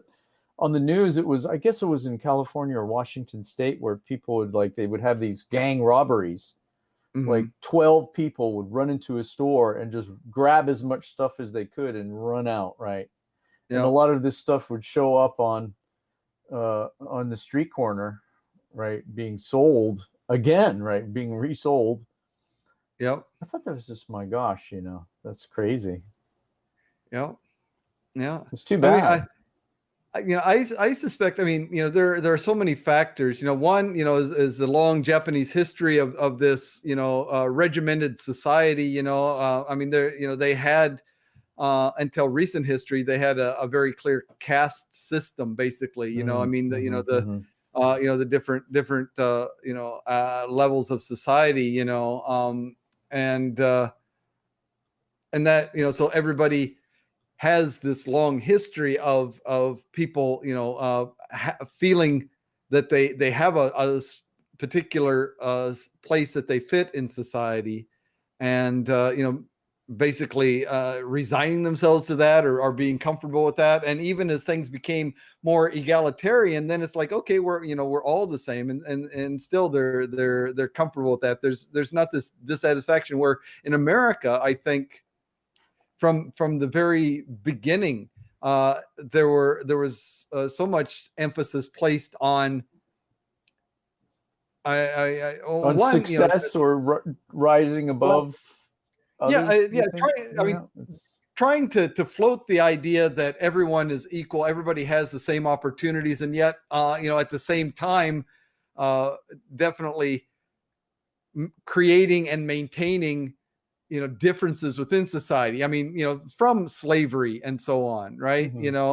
But even before, the black people were brought into America, the indentured servants, the people from Europe, that paid for their passage from Europe to America by signing a contract basically to work more or less as an indentured servant, basically a slave for 3 to 5 years in order to pay off, their passage to America, so they worked for that time with nothing, to put in their pockets, totally for the benefit of, the person that, that they're paying back. Right. And yet, so we've got that, we've got that imbalance, within society, and yet proclaim that, all men are created equal, and yet we don't treat them that way. So I think, there's that, that creates a lot of frustration, on, the typical people. They say, hey, we're all supposed to be equal, and yet that guy's got so much more than I do. And that frustration comes out every once in a while. It's like, okay, well, he's got more than I do, so if I take a little, well, that's just being equal, right? Yeah. Yeah, indeed. I know that's true. There's a different intensity, a different input, right? With that background, right? So I think background has a lot to do with it, doesn't it? Yep. Yeah. Right. And no, you're absolutely right. And of course, there's always the adage, go west, young man, right? And survive and thrive, right? And yes, we can. You can do anything you want, right?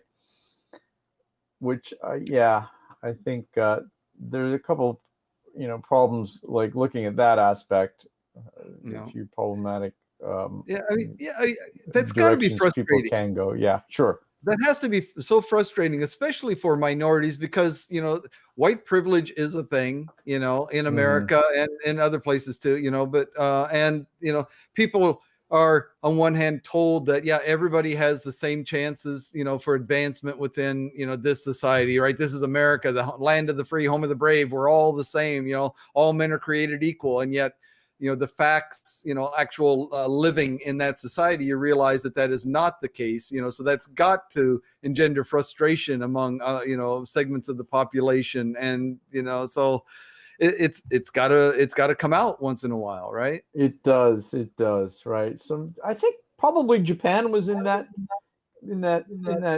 scenario many years ago. Do you think? And they've somehow come to an even keel, a more even keel with each other and within society. Well, like I said, to my interpretation is that for hundreds, for a couple hundred years, but Japan, has a much society, and their rules and concepts, their society was developed over, so on, and this striation, segmenting of society into different levels, the royalty and the farmers and the merchants and the lower classes and so on, was embedded within the mindset of society for not just dozens of years, but literally hundreds of years. That's right. And people, they didn't see any real appeal. This was just the way things were, and that acceptance of that, and then when that restriction was released or eliminated, the idea that it is an egalitarian society now, that people are satisfied with that. I mean, there are a few people, and again, because it's a more or less homogenous society, you basically, the majority of the population here are native Japanese, right? You don't have as many minorities. I mean, we are the exceptions, right? And so there's not a lot of the people with the unrest, the being told one thing but demonstratively seeing something quite different than that, right? So, yes, right. Yeah. Yeah, maybe America, after a couple of hundred more years, America will turn the corner and kind of calm down a bit, right, and become more subdued and a little more mature, right? Like Matthew McConaughey said recently. Did you hear that? No, he said America's going through puberty now. Yeah, a lot of people kind of reacted to that and said, "Oh, no, America's going through adolescence." other people. Hell no, responded. America's Yeah. still got its poopy diapers on. What are you talking about, man? Yeah, right. I don't even think they are at puberty right now. No, Right? hell no. Hell Hell no. They got their poopy Right. diapers on. I mean, there's flinging shit all over the place, man. That's America. Hell yeah, man. Right. Yes. Okay. Right. Sure. I mean, if you look at it, it's quite true. Comparatively, I mean, Yeah. year span wise, sure. Yeah. Right. I mean, America's in its terrible twos. It's in its Terrible second 100 years, right? That's It's in right. its terrible twos, right? Dan, you hit it on the head, man. That is right. It's terrible twos, terrible 200s, right? That's right. I'm going to find that Matthew McConaughey's response there. I'm going to put that in there if that's okay with you. Sure. Yeah. I'll give him your name as credit, right? My friend Dan says America's still in its poopy diapers. Yep, Terrible 200s. The Yeah. terrible 200s. That's right. Wait till they're 500. Right? That's right. And then 1,000. Right. Yeah. It'll be much different, I'm sure. Yeah. Yeah. Because Yeah, Japan's like Japan- what 3,000 years old or something, isn't it? But Japan doesn't. I think the imperial throne has uninterrupted line of succession for like 1,600 years or something like Yeah. that. Okay. Yeah. Right. Right. I think it's something like that. Yeah. Yeah. But Right. Uh-huh. yeah, something like that. I'm no Yeah. Asian history major here, but yeah, something Right. like that. Yeah. I think it arguably the longest uninterrupted cessation of a throne of any country possibly. Yeah. Might very well be. Sure. Yeah. Mhm. There's something to that too, right? Yeah. Yeah.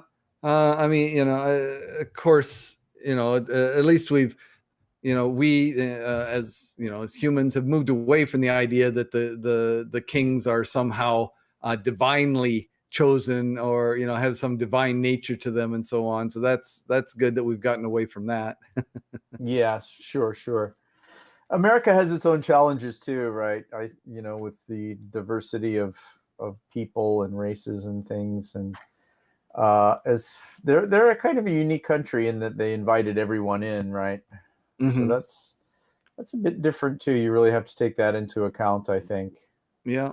But that's true historically. America was one of the first to have this open door, policy. But America seems to have switched gears, have almost done a 180. Now you've got a large number of Americans that one of their major concerns is the number of immigrants coming into America, and you see countries in Europe and so on that seem to be taking in much larger numbers of immigrants and so on, and so I don't know. Yeah. I'm not sure either. Yeah. Exactly. Right. Not sure either. But yeah, it's different. Eleanor says here some interesting information. Are you reading that, Dan? Yeah. Japan's indigenous culture originates primarily from the Yayoi people who settled in Japan between 1000 BCE and 300 CE. That's interesting, right? Yeah. Yayoi culture spread to the main island of Honshu, mixing the native Jomon culture. Yeah, that's right. And then Ainu developed too shortly after that, right? Yeah, interesting, right? So, right. So yeah, that would be between 3,000 and 2,300 years ago. Yeah, about. Talking about the origins of the Japanese people, absolutely. Yeah. And you're right historically, but you're right. It seems like America did do a 180 there a bit. Yeah. Even from when I was a kid, right? Yeah. From when we were kids, growing up in 60s, 70s. I grew up in the 70s basically. It's much different now. Yeah. Yeah. Yeah. And but it's this thing, so again, it's I think I explain it by the frustration of the people being told one thing about America. Oh, it's the land of the land of the free, the land of opportunity, follow the American dream and so on. Anyone can do it. And the reality is that, the obstacles placed before certain segments of the population are so much greater than those placed, in the smooth sailing that other segments of the population have. The frustration that people feel and seeing that, experiencing that actual difference is, all men are created equal is a bunch of bullshit. I mean, that's a propaganda, that's not actually the way it works. That's not right. And I think they should stop telling kids that they can do anything they want, Yeah. I mean, yeah. Brave new world, right? Condition them to the actual life that they're going to lead, right? Right. Exactly. Are you familiar with Brave New World? Have you read that? Yeah, I have. I read it ages ago, and I was just listening to the audio version on YouTube, read by Aldous Huxley himself. I should send you that link. Yeah, it's good. Very good. Yeah, really, very, very good. Yeah. I mean, the whole story is really good, but the beginning, the first thing where they're setting up, where Huxley is setting up, the way society works at that time, it's just fascinating to me. And it's like, I could see where, that there are people that would be on two sides of that issue. It's like, hey, this is the way to, this actually would be a way to make society work smoothly and for everybody to be satisfied with their life, right? If you manipulate the genome, if you manipulate the environment of the individual so that they grow up and so that they, their place in society fits them both intellectually and physically and so on, and they feel comfortable there and they're satisfied, right? And it makes sense, it does make sense. It's terrible because again, you've got, some kind of, overseer that's, manipulating all these people and making all these choices. And so people don't have, they don't have freedom really. They feel like they have freedom, but, that's because, they've been manipulated since before they were born into adapting to the niche in society that they are meant to be in. But they're happy. They're satisfied. So is that good or bad? Is it good or bad? Right. Exactly. We can do a whole broadcast just on the ideas that Huxley presents in that book, A Brave New World. I think we should. That's a great idea. Yeah, we should. We should actually do that. Yeah. No, it's fascinating, and that's why that book is timeless, right? Because of these issues, and it just absolutely, it can go on forever, right? Yeah. Absolutely. So let's consider that, Dan. Yeah. All right. Yeah. You want to go on to the next question there? Yeah. Woo! What about this? Why do humans often associate beauty with morality? Yeah. I guess they used to more, it seems to me, back in the day, until people like Ted Bundy started to show up on the radar. You know Ted Bundy, right? The serial killer there in the 70s and 80s. Yeah. Apparently he was a good-looking guy as far as guys go. I think very personable and whatnot. No one would associate him doing these kinds of things in humanity, but yet he did, right? So I don't know if there's an association. Is there? I think absolutely there is, and very strong, stronger than before. I don't know, but anymore, a politician can't get elected if he doesn't look good on camera, right? Yeah, there you go. That's true. Again, people are looking at the way he looks, and if he doesn't have a good on-screen presence, if he's not, visually, appealing in some way, then he will be looked at negatively, and and it seems that people are most upset when the people that they look up to because they are beautiful. You know, these the famous actors and actresses, or the people that are in the media and so on. When we find out that they're actually human too, and that some of them are involved in spousal abuse, and some of them are involved in this thing and that thing. Then they people Sure. judge them really Yes. severely because they held them on a pedestal because they're good looking, and then they find out, hey, they're just like the rest of us, and then they go the opposite way, right? Right. Yeah. Yeah, and also it depends on what you mean by good looking. Yeah, and because yeah,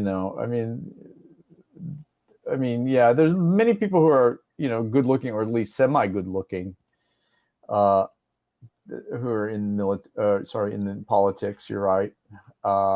And of course, well, how about, and we have seen that lately, like you were just expanding on, with sexual misconduct or what have you, right? And how about that Marjorie Taylor Greene was her name? Did you hear about her, who said all these negative things, or associated politics with Auschwitz and the concentration camps? No, I missed that. Oh, you missed her? Oh my gosh, yeah. Yeah. No, she was in some serious hot water. I don't know if she was considered beautiful or good looking, but yeah, I guess she was personable. But yeah, she was in quite hot water after that. You should look her up. I wish I could, It's just to me, I think it's a thing. I think it's even, I think that I have the instinct, that if I hear someone who is physically attractive speaking, I tend to give what they say more weight than somebody who is physically they're hard to look at, to listen to them, in the same way. I think there's some kind of prejudice even within me, based on their physical appearance. Definitely, beauty has changed so much over time, and depending on your society, beauty is subjective. Absolutely. Yeah, it totally is very subjective. Yeah. What would you consider hard to look at, though, Dan? You. No. Gee, thanks. No, people are there any that physical traits that you could kind of put forth? Like angry face, or like physical. They're physically less attractive, simply by being physically less attractive. Even things like if their hair's in a mess. If this person doesn't choose to spend a lot of time on their personal grooming, right? It's like they get up and they shower or whatever, but they don't spend a lot of time getting their hairstyle just right, or they don't shave just right, or they don't whatever. Oh, okay. These people, when they speak, seem, I think the initial reaction, people that actually have an open mind and will actually listen to the words and evaluate what they're saying is one thing, but I think the initial reaction to seeing that person is that they're not as intelligent, or they're not as knowledgeable, or they're not as good a person, simply because their personal grooming habits aren't up to a certain standard that these people think that they should have. Yeah, I got you. I guess a lot of people are like that. Yeah, sure. You see so often people making fun of this guy. Trump. How many times they talk about him? His orange skin. That hair of his, or this, that, and the other thing. So what? I don't give a shit what the guy looks like. He's an idiot, regardless of he's not an idiot, but he's who he is, regardless of what he looks like. And all those comments about how he looked, I wish I could hit the delete button and just eliminate those, because it's like, this is irrelevant, immaterial. Well, yeah, I'm glad you're saying that. Now you're getting more on my path, because it's right. Who cares, really? So what? Most people, on camera anyway, or on television, or at least somewhat presentable, right? somewhat good looking. And I don't know if I would give anyone more attention than someone else who is saying an interesting bit or some important information. But you're right, something like that, it's who cares, right? Well, I mean, for me, I mean, I am, a white male, but when I'm watching news broadcasts, I mean, objectively, I find most male announcers' voices more pleasing than a woman's voice, but I find it more pleasurable to watch a news broadcast with a female anchor speaking simply because she's a woman, and I would rather watch her on the screen. If I'm listening to a podcast or a radio broadcast, I'd rather have a male speaking because I find the male voice, something more authoritative, and again, it's just the quality of the sound of the voice, right? Not in the words that they're saying, right? Sure, absolutely. There is that, of course. And there are people who purposely go into radio, for example, because they don't feel they're good for the on camera, or they've been told they're not good for on camera work. Or you're right. Yep. Right. Yep. Like Howard Stern, you remember him? He was always on radio. Yeah. First, because he felt, or he was told that he didn't make good on camera presence, right? But now he's on YouTube, right, and all over the place, and people accept him for what he is, and I think that's good, actually, to get by all the other crap, right? Yeah. No, it's true. I think that a lot of people, or on camera guys, do have good voices and whatnot, and are pleasant to listen to. They're told they have a face for radio, right? Yeah. Well, indeed, yeah. Yeah, I've got a face for radio and a voice for silent movies, So you're commenting on yourself, Dan. Yeah. Yep. Face for radio, voice for silent face for radio, voice for silent movies. Yeah. That's very good. Yeah, indeed. Yeah, but I mean, but I think, Dan, to your point, I think, right, that yes, beauty has been associated with morality, being more believable or trustworthy, from ages ago. I think it still stands true, actually, in a way, although it shouldn't. Right. Yeah. Right. Yeah, it shouldn't. It shouldn't. But it's I don't consider myself a racist. I won't say that I don't see race, but I don't draw conclusions based on race. I don't feel that I'm prejudiced and and so on. But I find beauty is. I actually find that a harder prejudice to fight than racial prejudice. I mean, it just seems that it's somebody more attractive. I tend to listen to their words more. It seems to be a more subconscious thing. I'm not actually thinking that, oh, wow, that's a beautiful person, where if I see a black person or an Asian person or something like that, their race is just, it's in my face. I see that, I know that, I'm aware of that. And so, I find it much easier to overcome any kind of prejudice associated with that. But beauty seems to be on a more subconscious level that I have more difficulty fighting, I think. Yeah, right. I got you. Sure. I think that does hold weight for sure. There are a few podcasts too that I've listened to that where I've stayed on the podcast or not. Depends on the quality of the voice too, I must say. Right. So it even goes that far, right? Yeah. Voice timbre, voice quality. Sure. It's important. Yeah. Voice is not only visual, but beauty is not only visual, but every aspect of it. Right. So yeah, absolutely. Yeah. That's right. Exactly. How about, one more point about that one, Dan. Do you think beautiful people, because of that, get have more advantages in life? Absolutely. Absolutely. If Obama hadn't been, a relatively handsome man, I don't think that he would have gone as far as fast. You know, I just, you know, everything. I mean, yeah, definitely. The way people look affects, you know, the opportunities that they are given, right? You know, the way they look, the way they sound, you know, the way they present themselves. I mean, the whole package, you know, it's, you know, is, I think in some ways more important actually than you know, the package is sometimes more important than the contents. You know, who is giving the message is sometimes more important than the actual contents of that message. You know, because if the person, you know,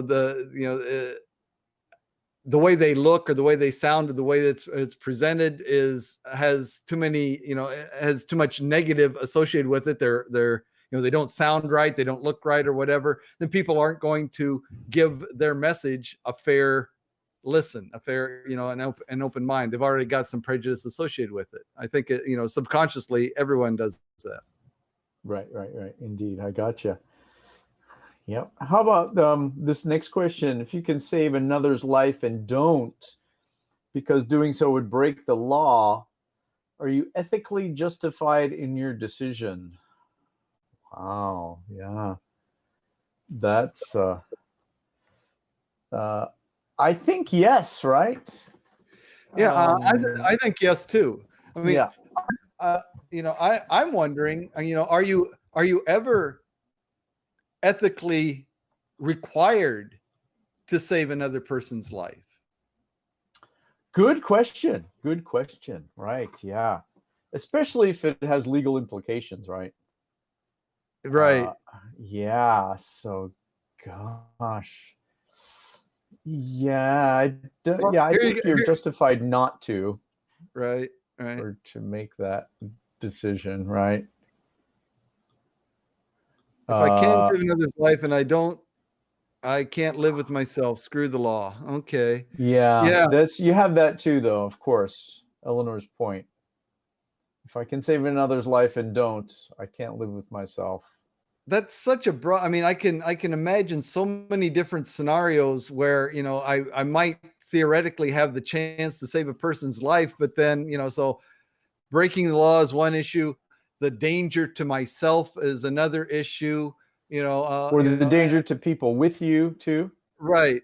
Danger to people with me. You know, would it involve, you know, taking someone else's life? So, right, for example, a terrorist. You know, if I could stop a terrorist from killing someone, okay, but by killing the terrorist, you know, I mean, so, you know, this is such a broad. There's so many different scenarios that I have trouble, you know, even answering it really.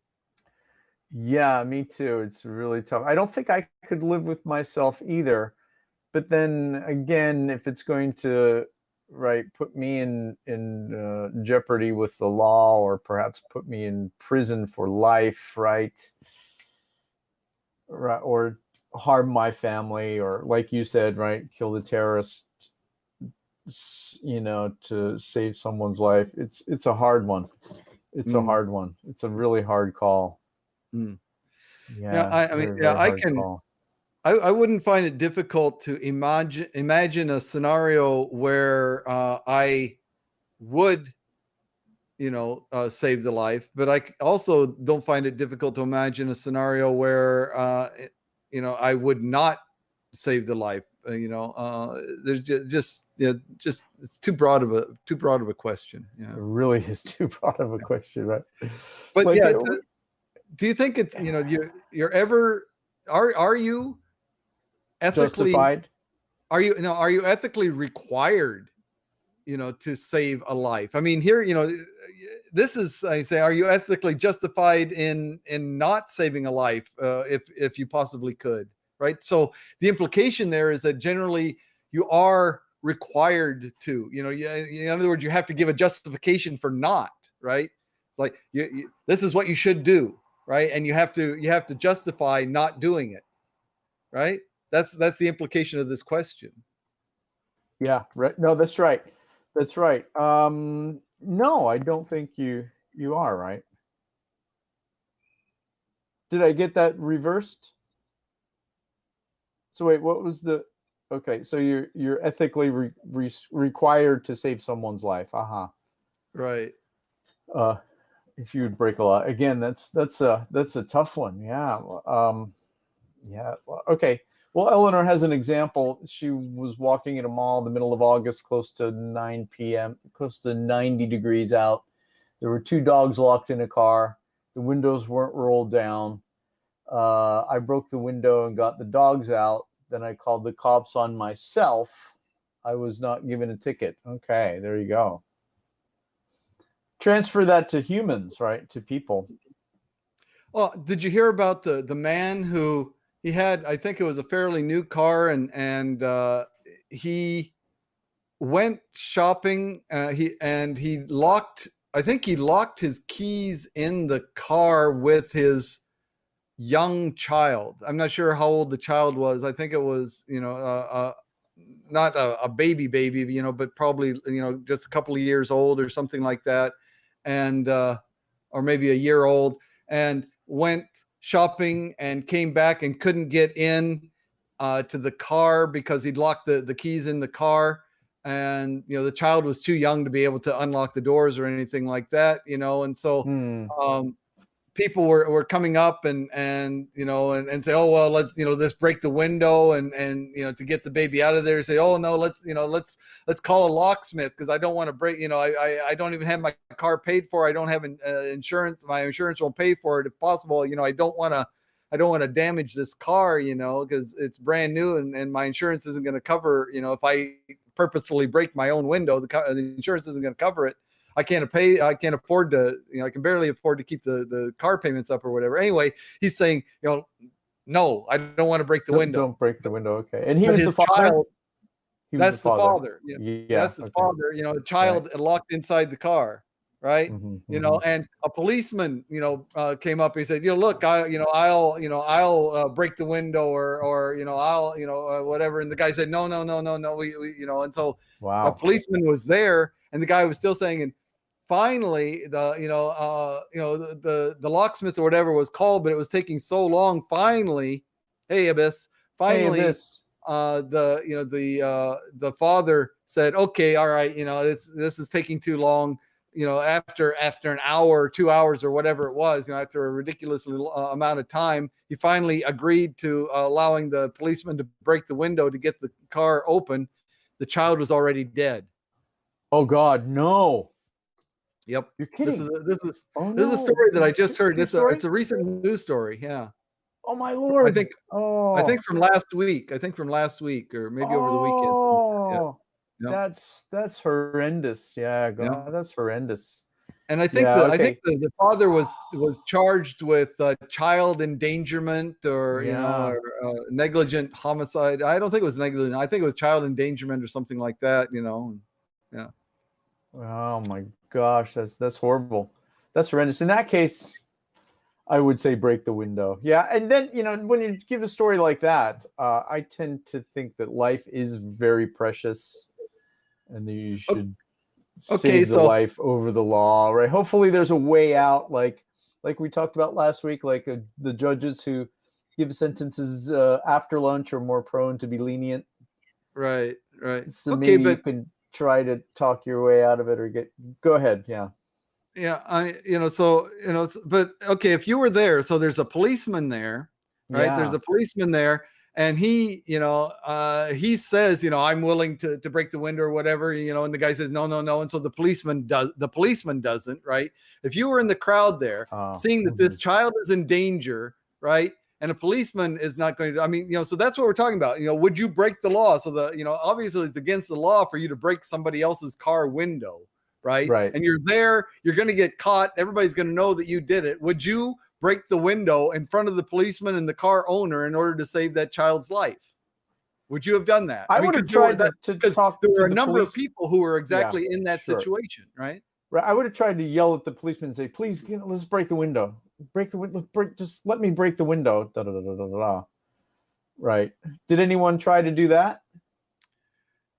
I never heard of anybody attempting to break the window because the owner was there. The owner is the father, right? So the person most relevant to the situation, both the car owner, who is the father of the child inside, says no, don't break the window. That's oh my gosh, that's such a hard call.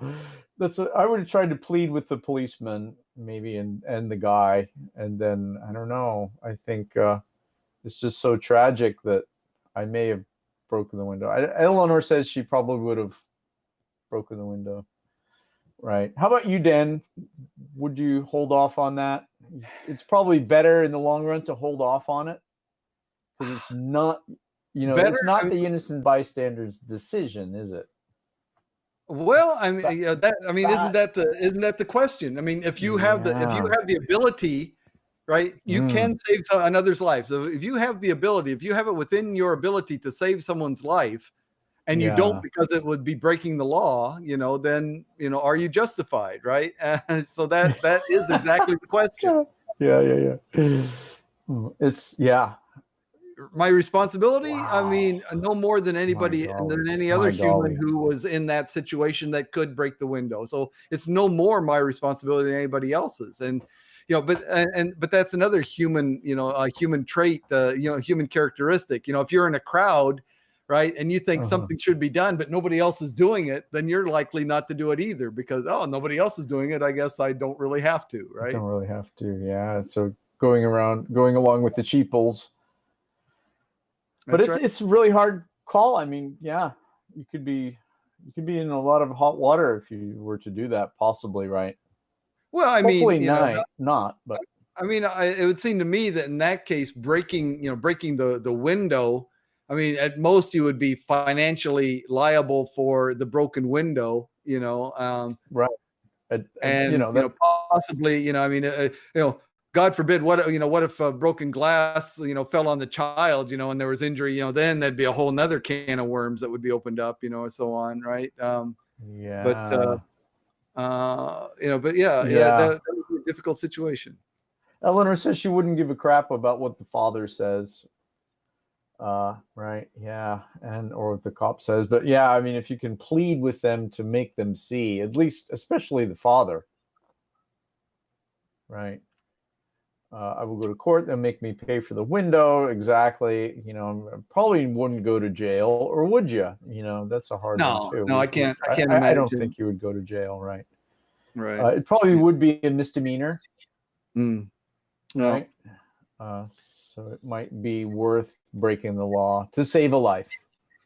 Of course, it could get messier, right? What if you say, I'm going to break that window, and you walk up there, you got a hammer or whatever in your hand, you got something in your, that you're going to break that window with, and the car owner comes up and stands between you and the car and says, no, don't do that. The locksmith is going to be here, don't break my car window, right? And so, what are you going to do? You're going to push the guy out of the way. You're going to, how physical are you going to get? How many laws are you going to break in order to be able to break that window and save that child? No, you're right. I mean, if it's only a broken window, yeah, okay, that's one thing. But what if it's the cop that says, no, look, you can't do that. This guy said he doesn't want the window broken. Now you're going against the police officer. That's a whole nother level. Now you're talking about some jail time. If so again, how far are you going to go? It gets real messy, I think. It's hard.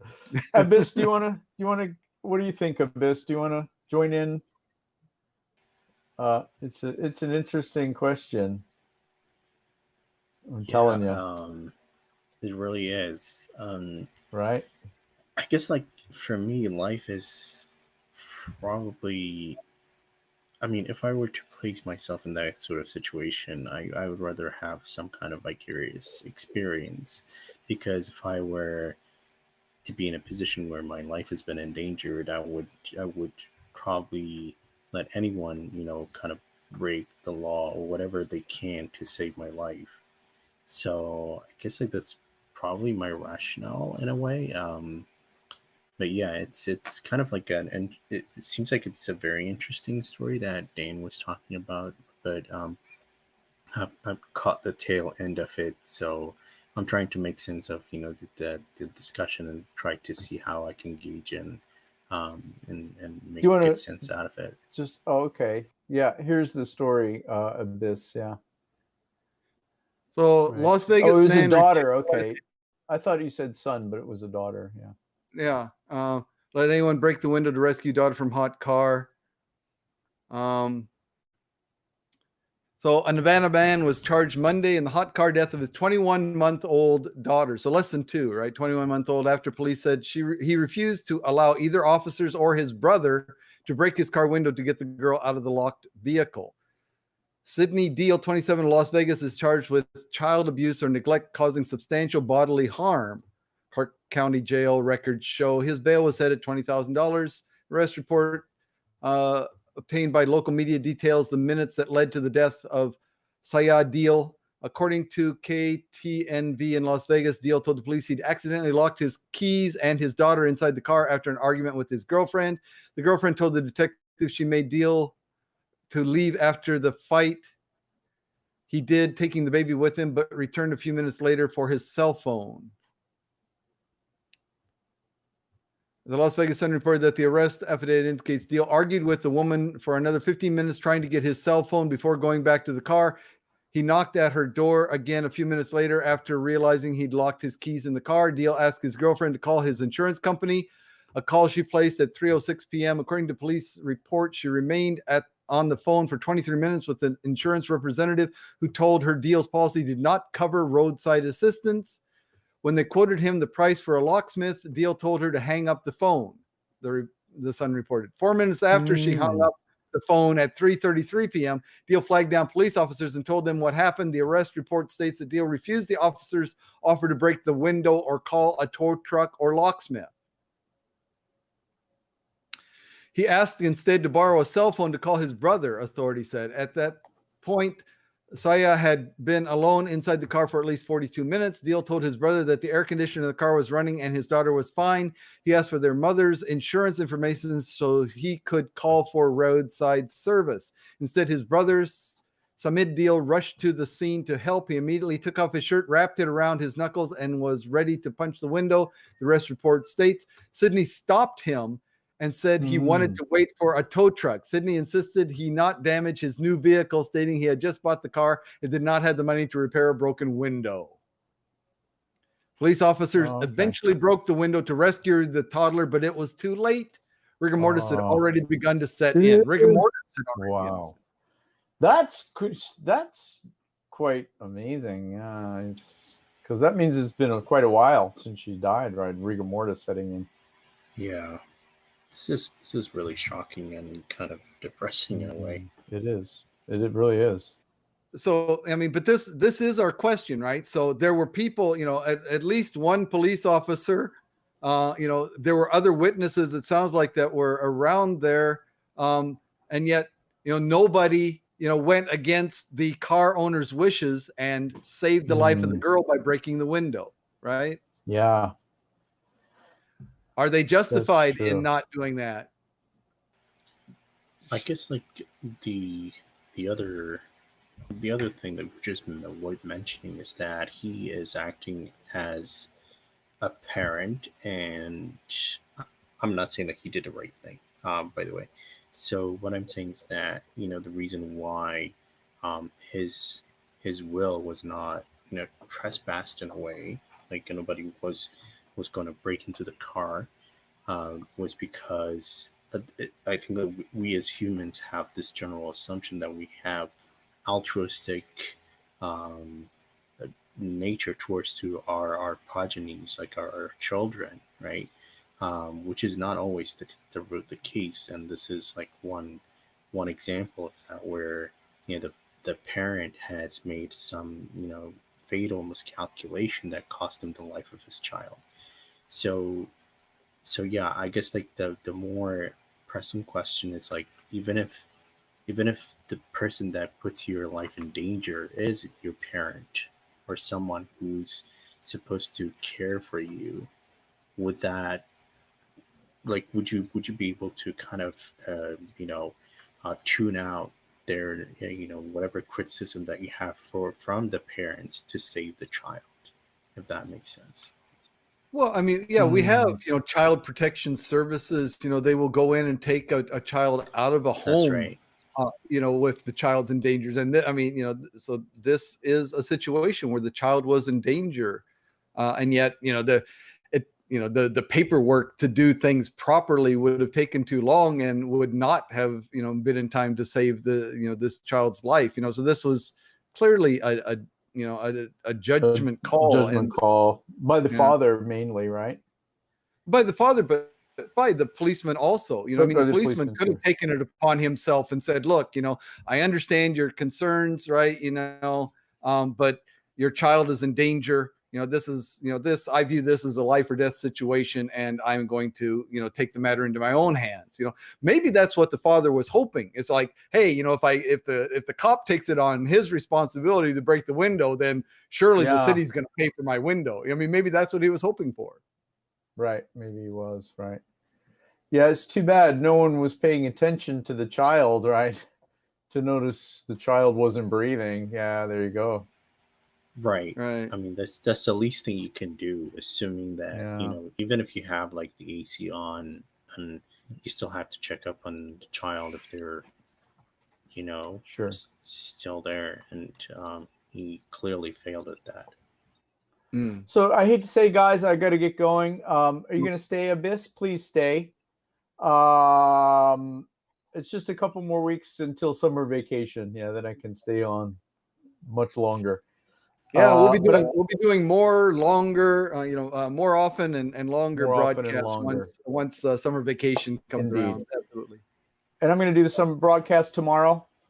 Dan, please join me if you're available. Both of you guys, yeah.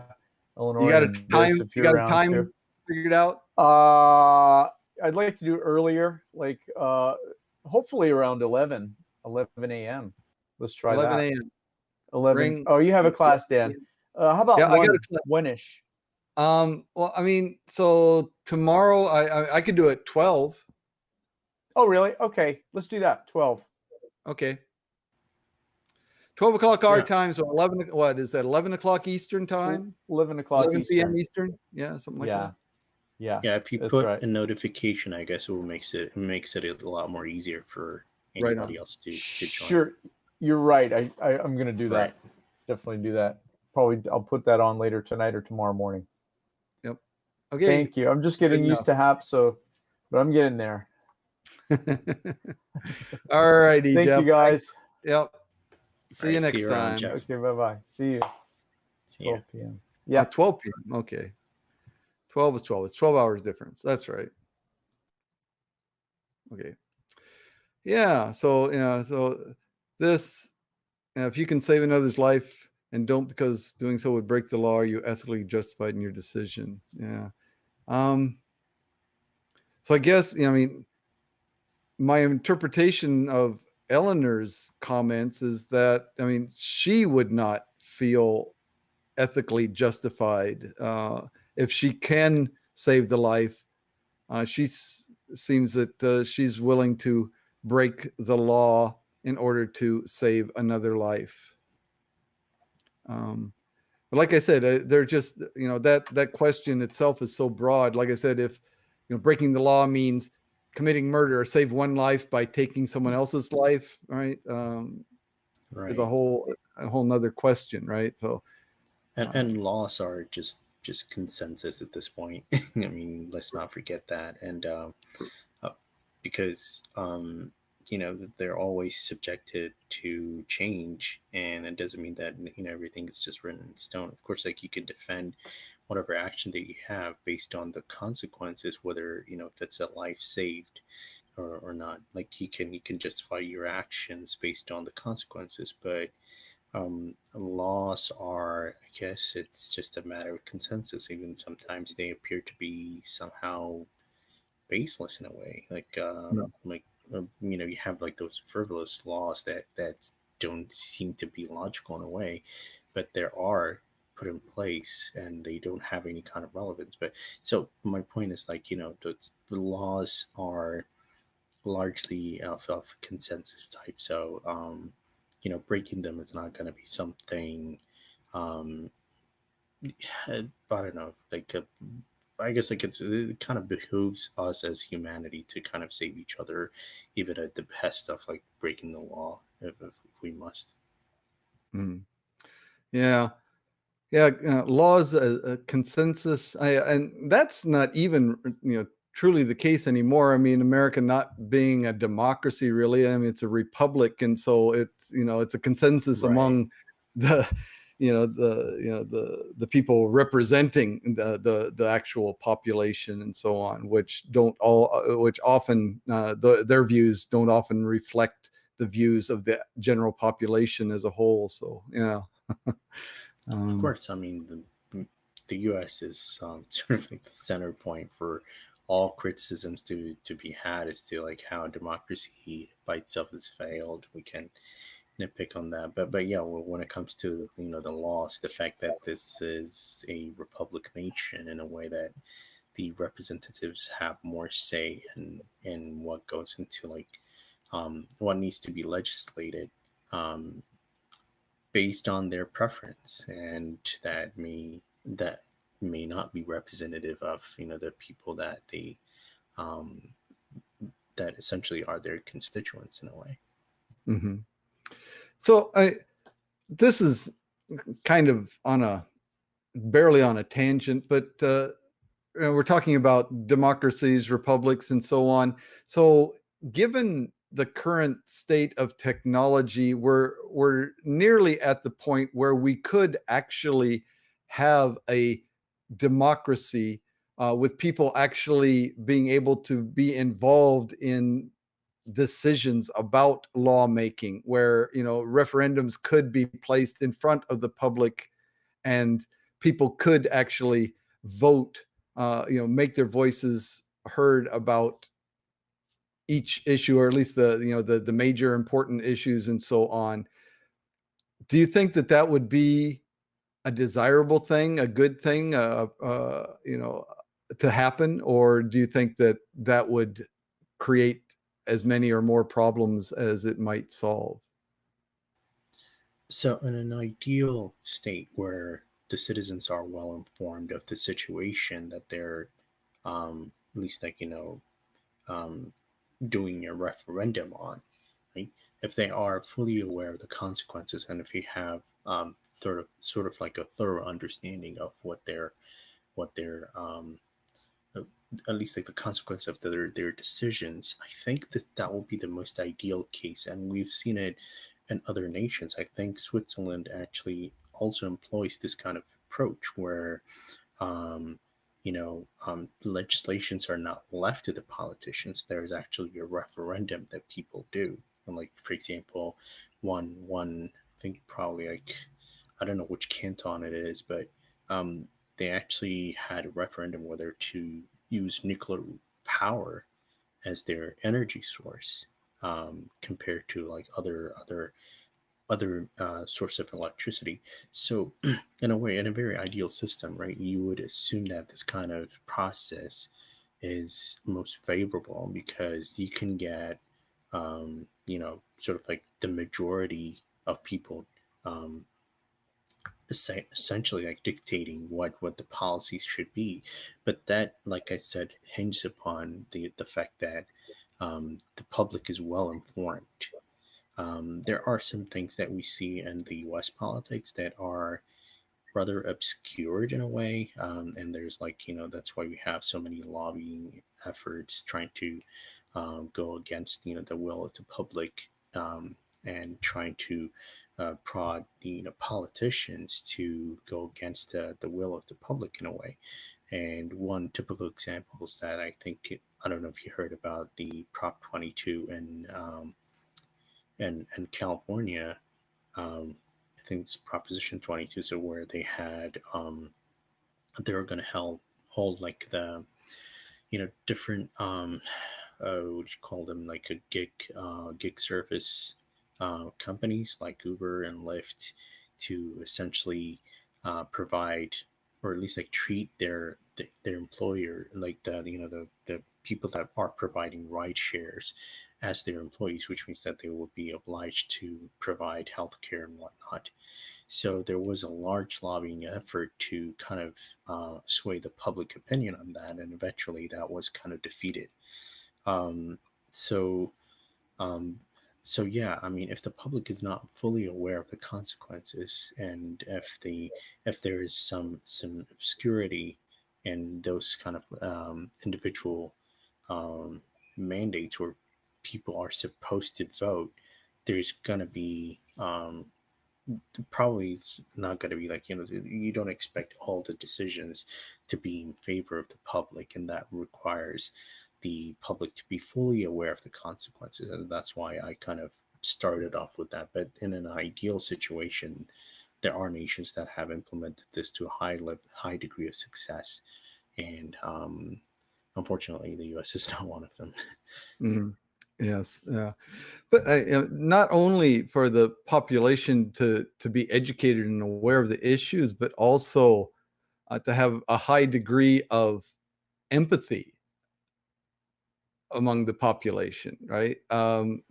Because without empathy for their human being, I mean, you can be as knowledgeable as you want, but I mean, take a ludicrous example, but for example, dealing with minorities within a country. So again, if it's a pure democracy, everybody is informed on the decision, but I'm within the majority, right? And this will in some way benefit me and be detrimental to the minority. If I have no empathy for those people, then if I'm doing it basically as an intellectual exercise, I might be persuaded, given the facts that this is what's best for me and my constituency, and so I would choose legislation that would be detrimental to minorities and beneficial to the majority, right? I mean, so it's not just knowledge; it's something beyond that that makes us, that is required for this type of government to actually work, right? Of course, definitely. I mean, empathy is the major criteria, but I think, on largely speaking, I think people are rather empathetic than that we give them credit for. I don't know. I mean, like, I would like to think that way. I mean, I disagree. I think okay, that we compartmentalize ourselves. We associate ourselves with groups. Groups within groups within groups, and the closer the decision is to our group, the more we lean that way. And so and there are people that are simply based on prejudices, are not empathetic toward other groups. Yeah, again, maybe that's because of education, socialization, and so on, and that's something that we could strive to overcome. But I right. think yeah. But the thing is, like, I'm probably like, we don't have this us versus them kind of mentality anymore. Like, we're probably seeing ourselves as like, you know, um, I guess, like, I don't expect everybody to think the same way as I do, but we're becoming global citizens in a way. And what I mean is that you're constantly been um, or at least, like, you're constantly being confronted. Well, I guess that confronted would be a strong word, but you're always facing cultures from from all corners of the world. That at some point you have to acknowledge that that the world is such a vast place that you know and you have to recognize that everybody has sort of like the right to the right uh, that is afforded to them, that they can exercise as much as you do. So in that sort of its aspect, I guess it's fair to say that we've become a little more tolerant than, say, 40, 50 years ago. um, and even more so before that, like, I don't know, like, um, uh, even, like, among the same race, there was, like, some particular people that came from certain countries were looked down upon, right? And we no longer have that sort of stigma anymore. Of course, I mean, racism is still one of the key things that we have to solve, and it's very apparent now. But I think um, I would like to think that we're probably heading towards to like a more tolerable citizenry, and that's why I was kind of hinging upon that. Maybe there is empathy in a way, but when I say that, like, I'm not trying to address like all fringe fringe ideas and whatnot. So uh, like I'm kind of referring to like the layperson, right? Someone who's not involved in this daily politics, who's not mired in like this tribal issue or political debates and whatnot.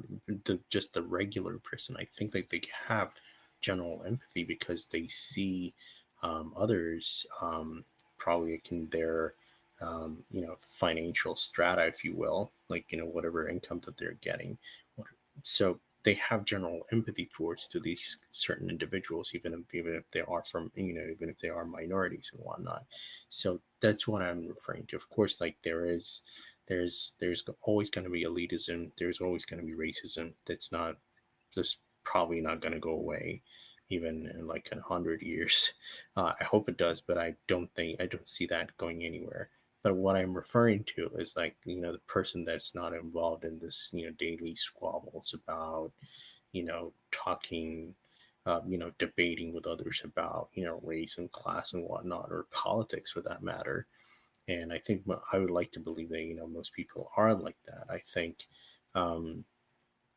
over half of the population in 2016 did not vote because they were completely disenfranchised by the political system in a way, or at least they became sort of apathetic to the whole thing, and they see that as a sham.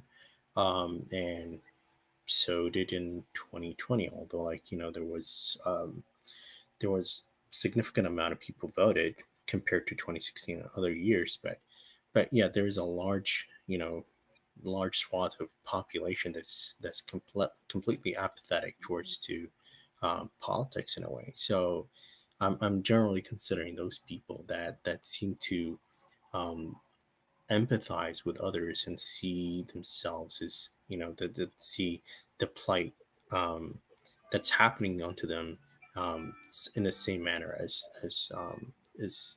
others one might experience it. I hope that makes sense. Yeah, absolutely. Let's see. Daryl says the law is not always reflective of morality. During the Nazi regime, it was illegal to provide life-saving shelter to Jews. True, right? Yeah. The law quite often varies significantly from my idea of morality. I mean, one that still is significant to me. I mean, the number of people that were incarcerated for possession or use of cannabis and so on, right? This was a law that, I mean, I don't want to get into the whole origins of that law, and so on, but it had nothing to do with the danger of the drug and so on, and with the any inherent evil in using that particular plant for either recreation or medical uses or whatever. So yeah, the law and morality definitely don't go hand in hand. But talking more about empathy, empathy is a vague and difficult topic. I find myself, I have real difficulty having any empathy for people that are, for example, in the upper 0.1% of financially. I can't understand the Jeff Bezos. I can't empathize with them at all, the decisions that they make. So again, so throwing out racism and so on, things that but these type of inequalities that show up in our society that seem to naturally develop regardless of what kind of checks and balances we try to implement. The taxation systems, different types of social programs and so on that still we manage to allow or somehow small groups of individuals accumulate the majority of the wealth, and that's happened time and time again in any type of situation. I mean, even the dream of socialism, Marxism, communism, and so on. Even within those situations, of course, people just use it. The people rise to positions of authority and abuse that authority, and so on. So have no. I have very little or almost no ability to empathize with those type of people. And so, if a referendum came in front of me, the top, the top 1% of, the financial, top 1% are going to be taxed, 99%, or whatever, I would all go for it. Because I don't really have much, I'd still think if we took away 99% of whatever they have, they still got more than most people do. And so, why not? But is that right? Is that proper? And I don't know. The empathy is such a difficult thing to really define, even within myself. Am I empathetic with different groups? I mean, I have a certain feeling of empathy, but how far does that go? And am I even applying it correctly? I don't know. It's very difficult. Right. So I guess my question to you is that do you blame those individuals for that actually kind of use the rig system to their own benefits? Of course, there's blame to be had. Of course, we were seeing that the Ultra Bridge is kind of engaging in this space race instead of going for a more philanthropic aspect that they're kind of I don't know, sort of stroking their egos, if you will, as opposed to doing something completely that would change even their employees' lives. But do you think that it's the system's fault or these individuals' fault? Because the way I see it is that they actually use the system. Of course, they do have a hand in changing the system, but they actually also exploit it. The different the different gaps, if you will, and that's why they become this incredibly rich, and they have kind of brought back the Gilded Age, which kind of warranted for the New Deal to be instated, right? So if you compare the wealth disparity right now, it's comparable to the Gilded Age, which is before FDR was president. So yeah, that's where we are right now. But would you say it's the system's fault that the politicians are unwilling to fix? In fact, they exacerbated the system even more. I think it was in 2017 where the Republicans were instituted in placed in this tax cuts for companies to essentially pay 21% as opposed to 35% of their taxes.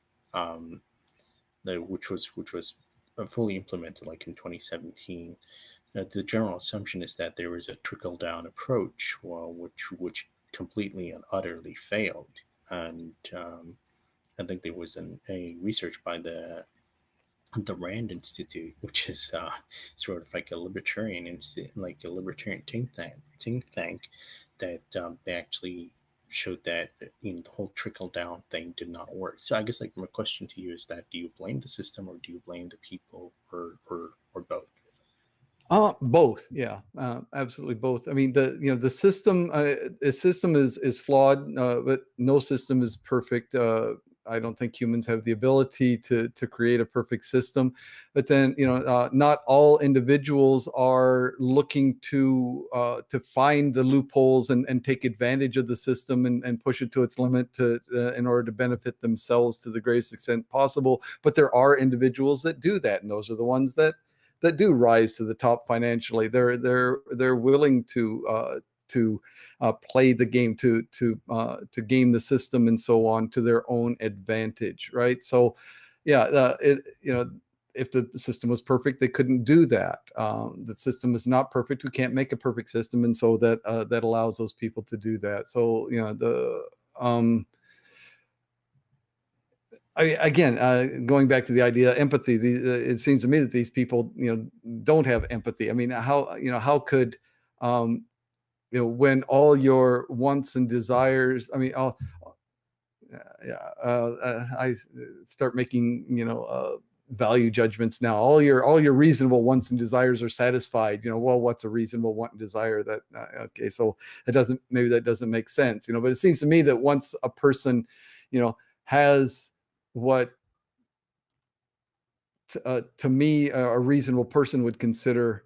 What's a reasonable person? Again, all these value judgments. I'm sorry, but they've reached a level of lifestyle that I think that I think, there we go, to put it on me, that I think is a reasonable level of comfort and convenience and so on.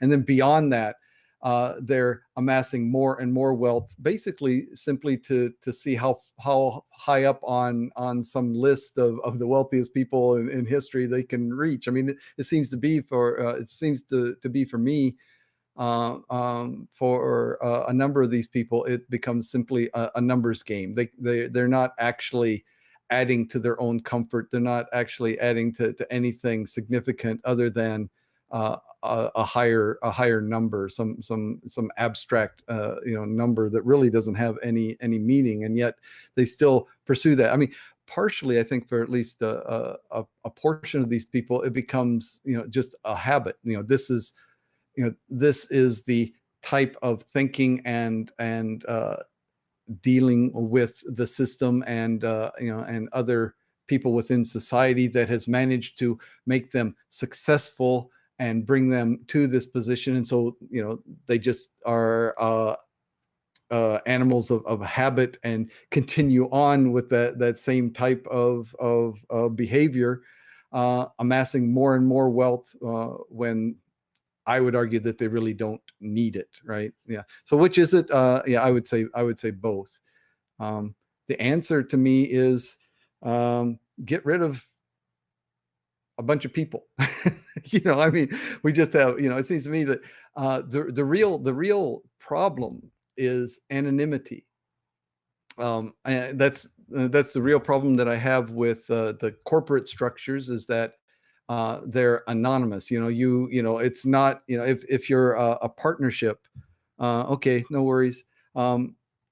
If you're a partnership, you are still personally responsible, financially responsible for damages that your company as a partnership or as a sole proprietorship commits. If you cause damages, you out of your own pocket are responsible. If the company finances are not sufficient to take care of reparations for damages that you have caused, you are personally responsible because it's your company and so on. But once you go to the corporate, that level of anonymity that comes with simply being a stockholder, insulates people from that. It gives them a sense of anonymity, and so the bads that the company produces, not the goods that they produce, but the bads that they create, you are disassociated from. I think both from a fiscal, from a financially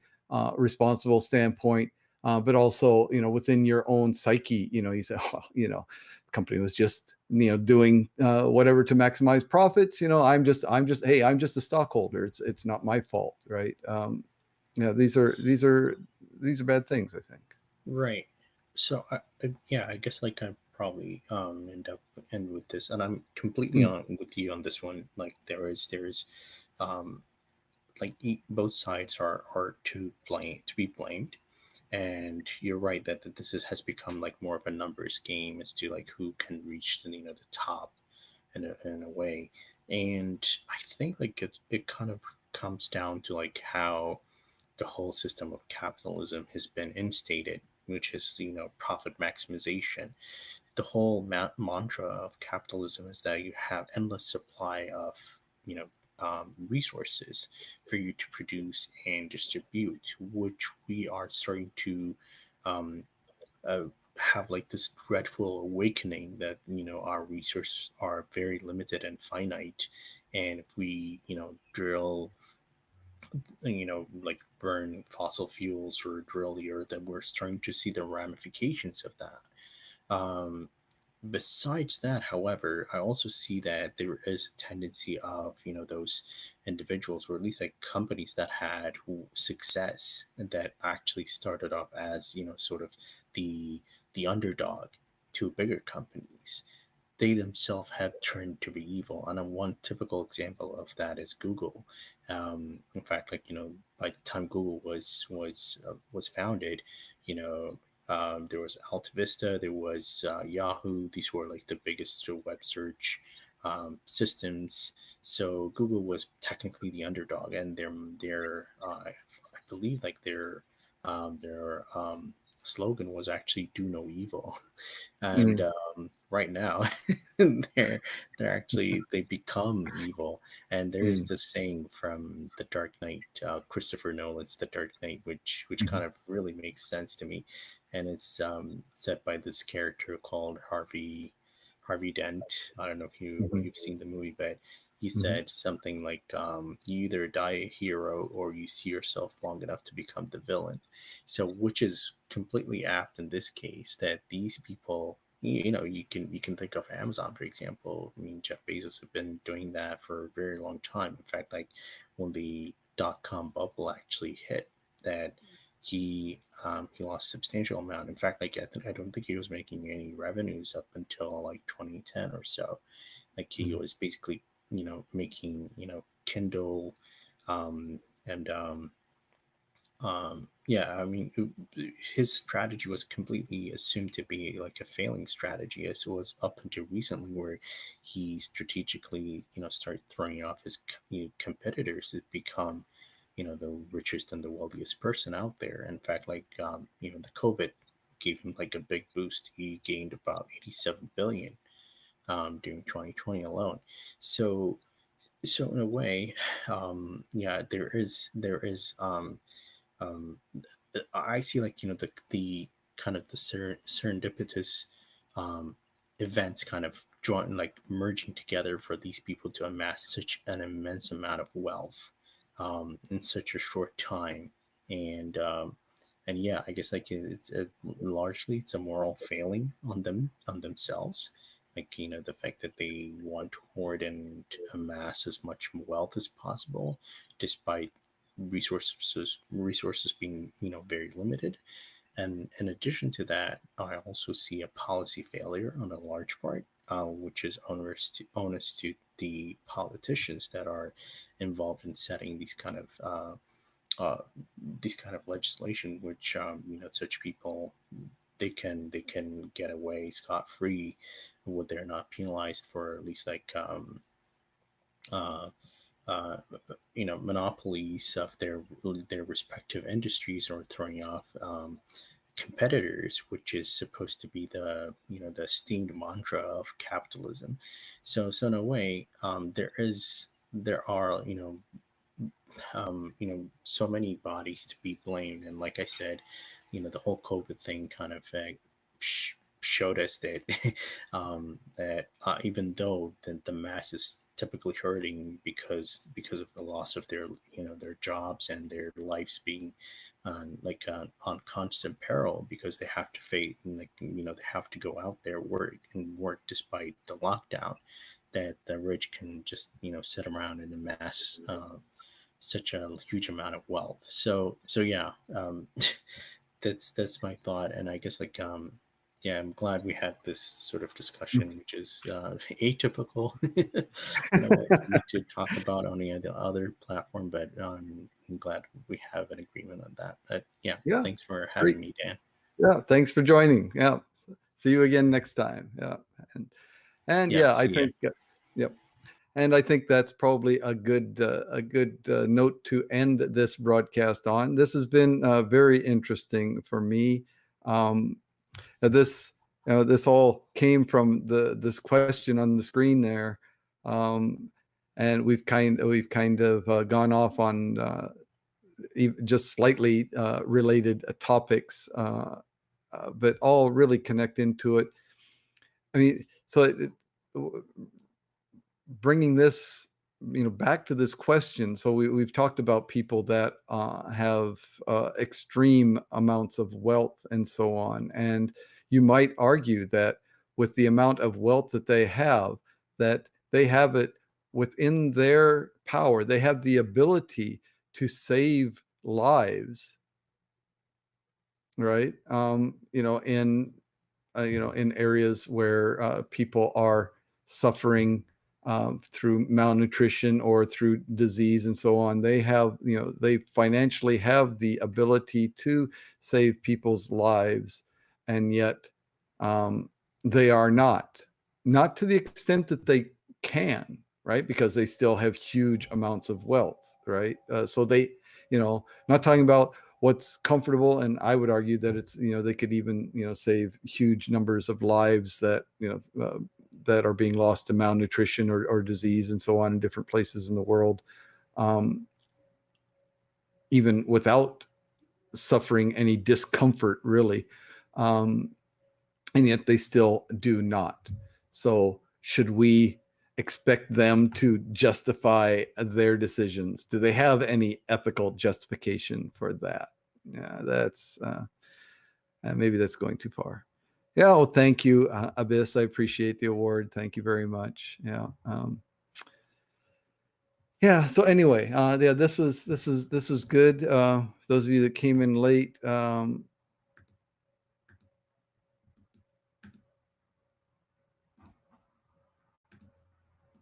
the three questions that we had today: if babies are considered innocent, when do people cease to be innocent? Perhaps to be so wealthy, you have to suffer from some level of cognitive yeah, absolutely. I think so. They,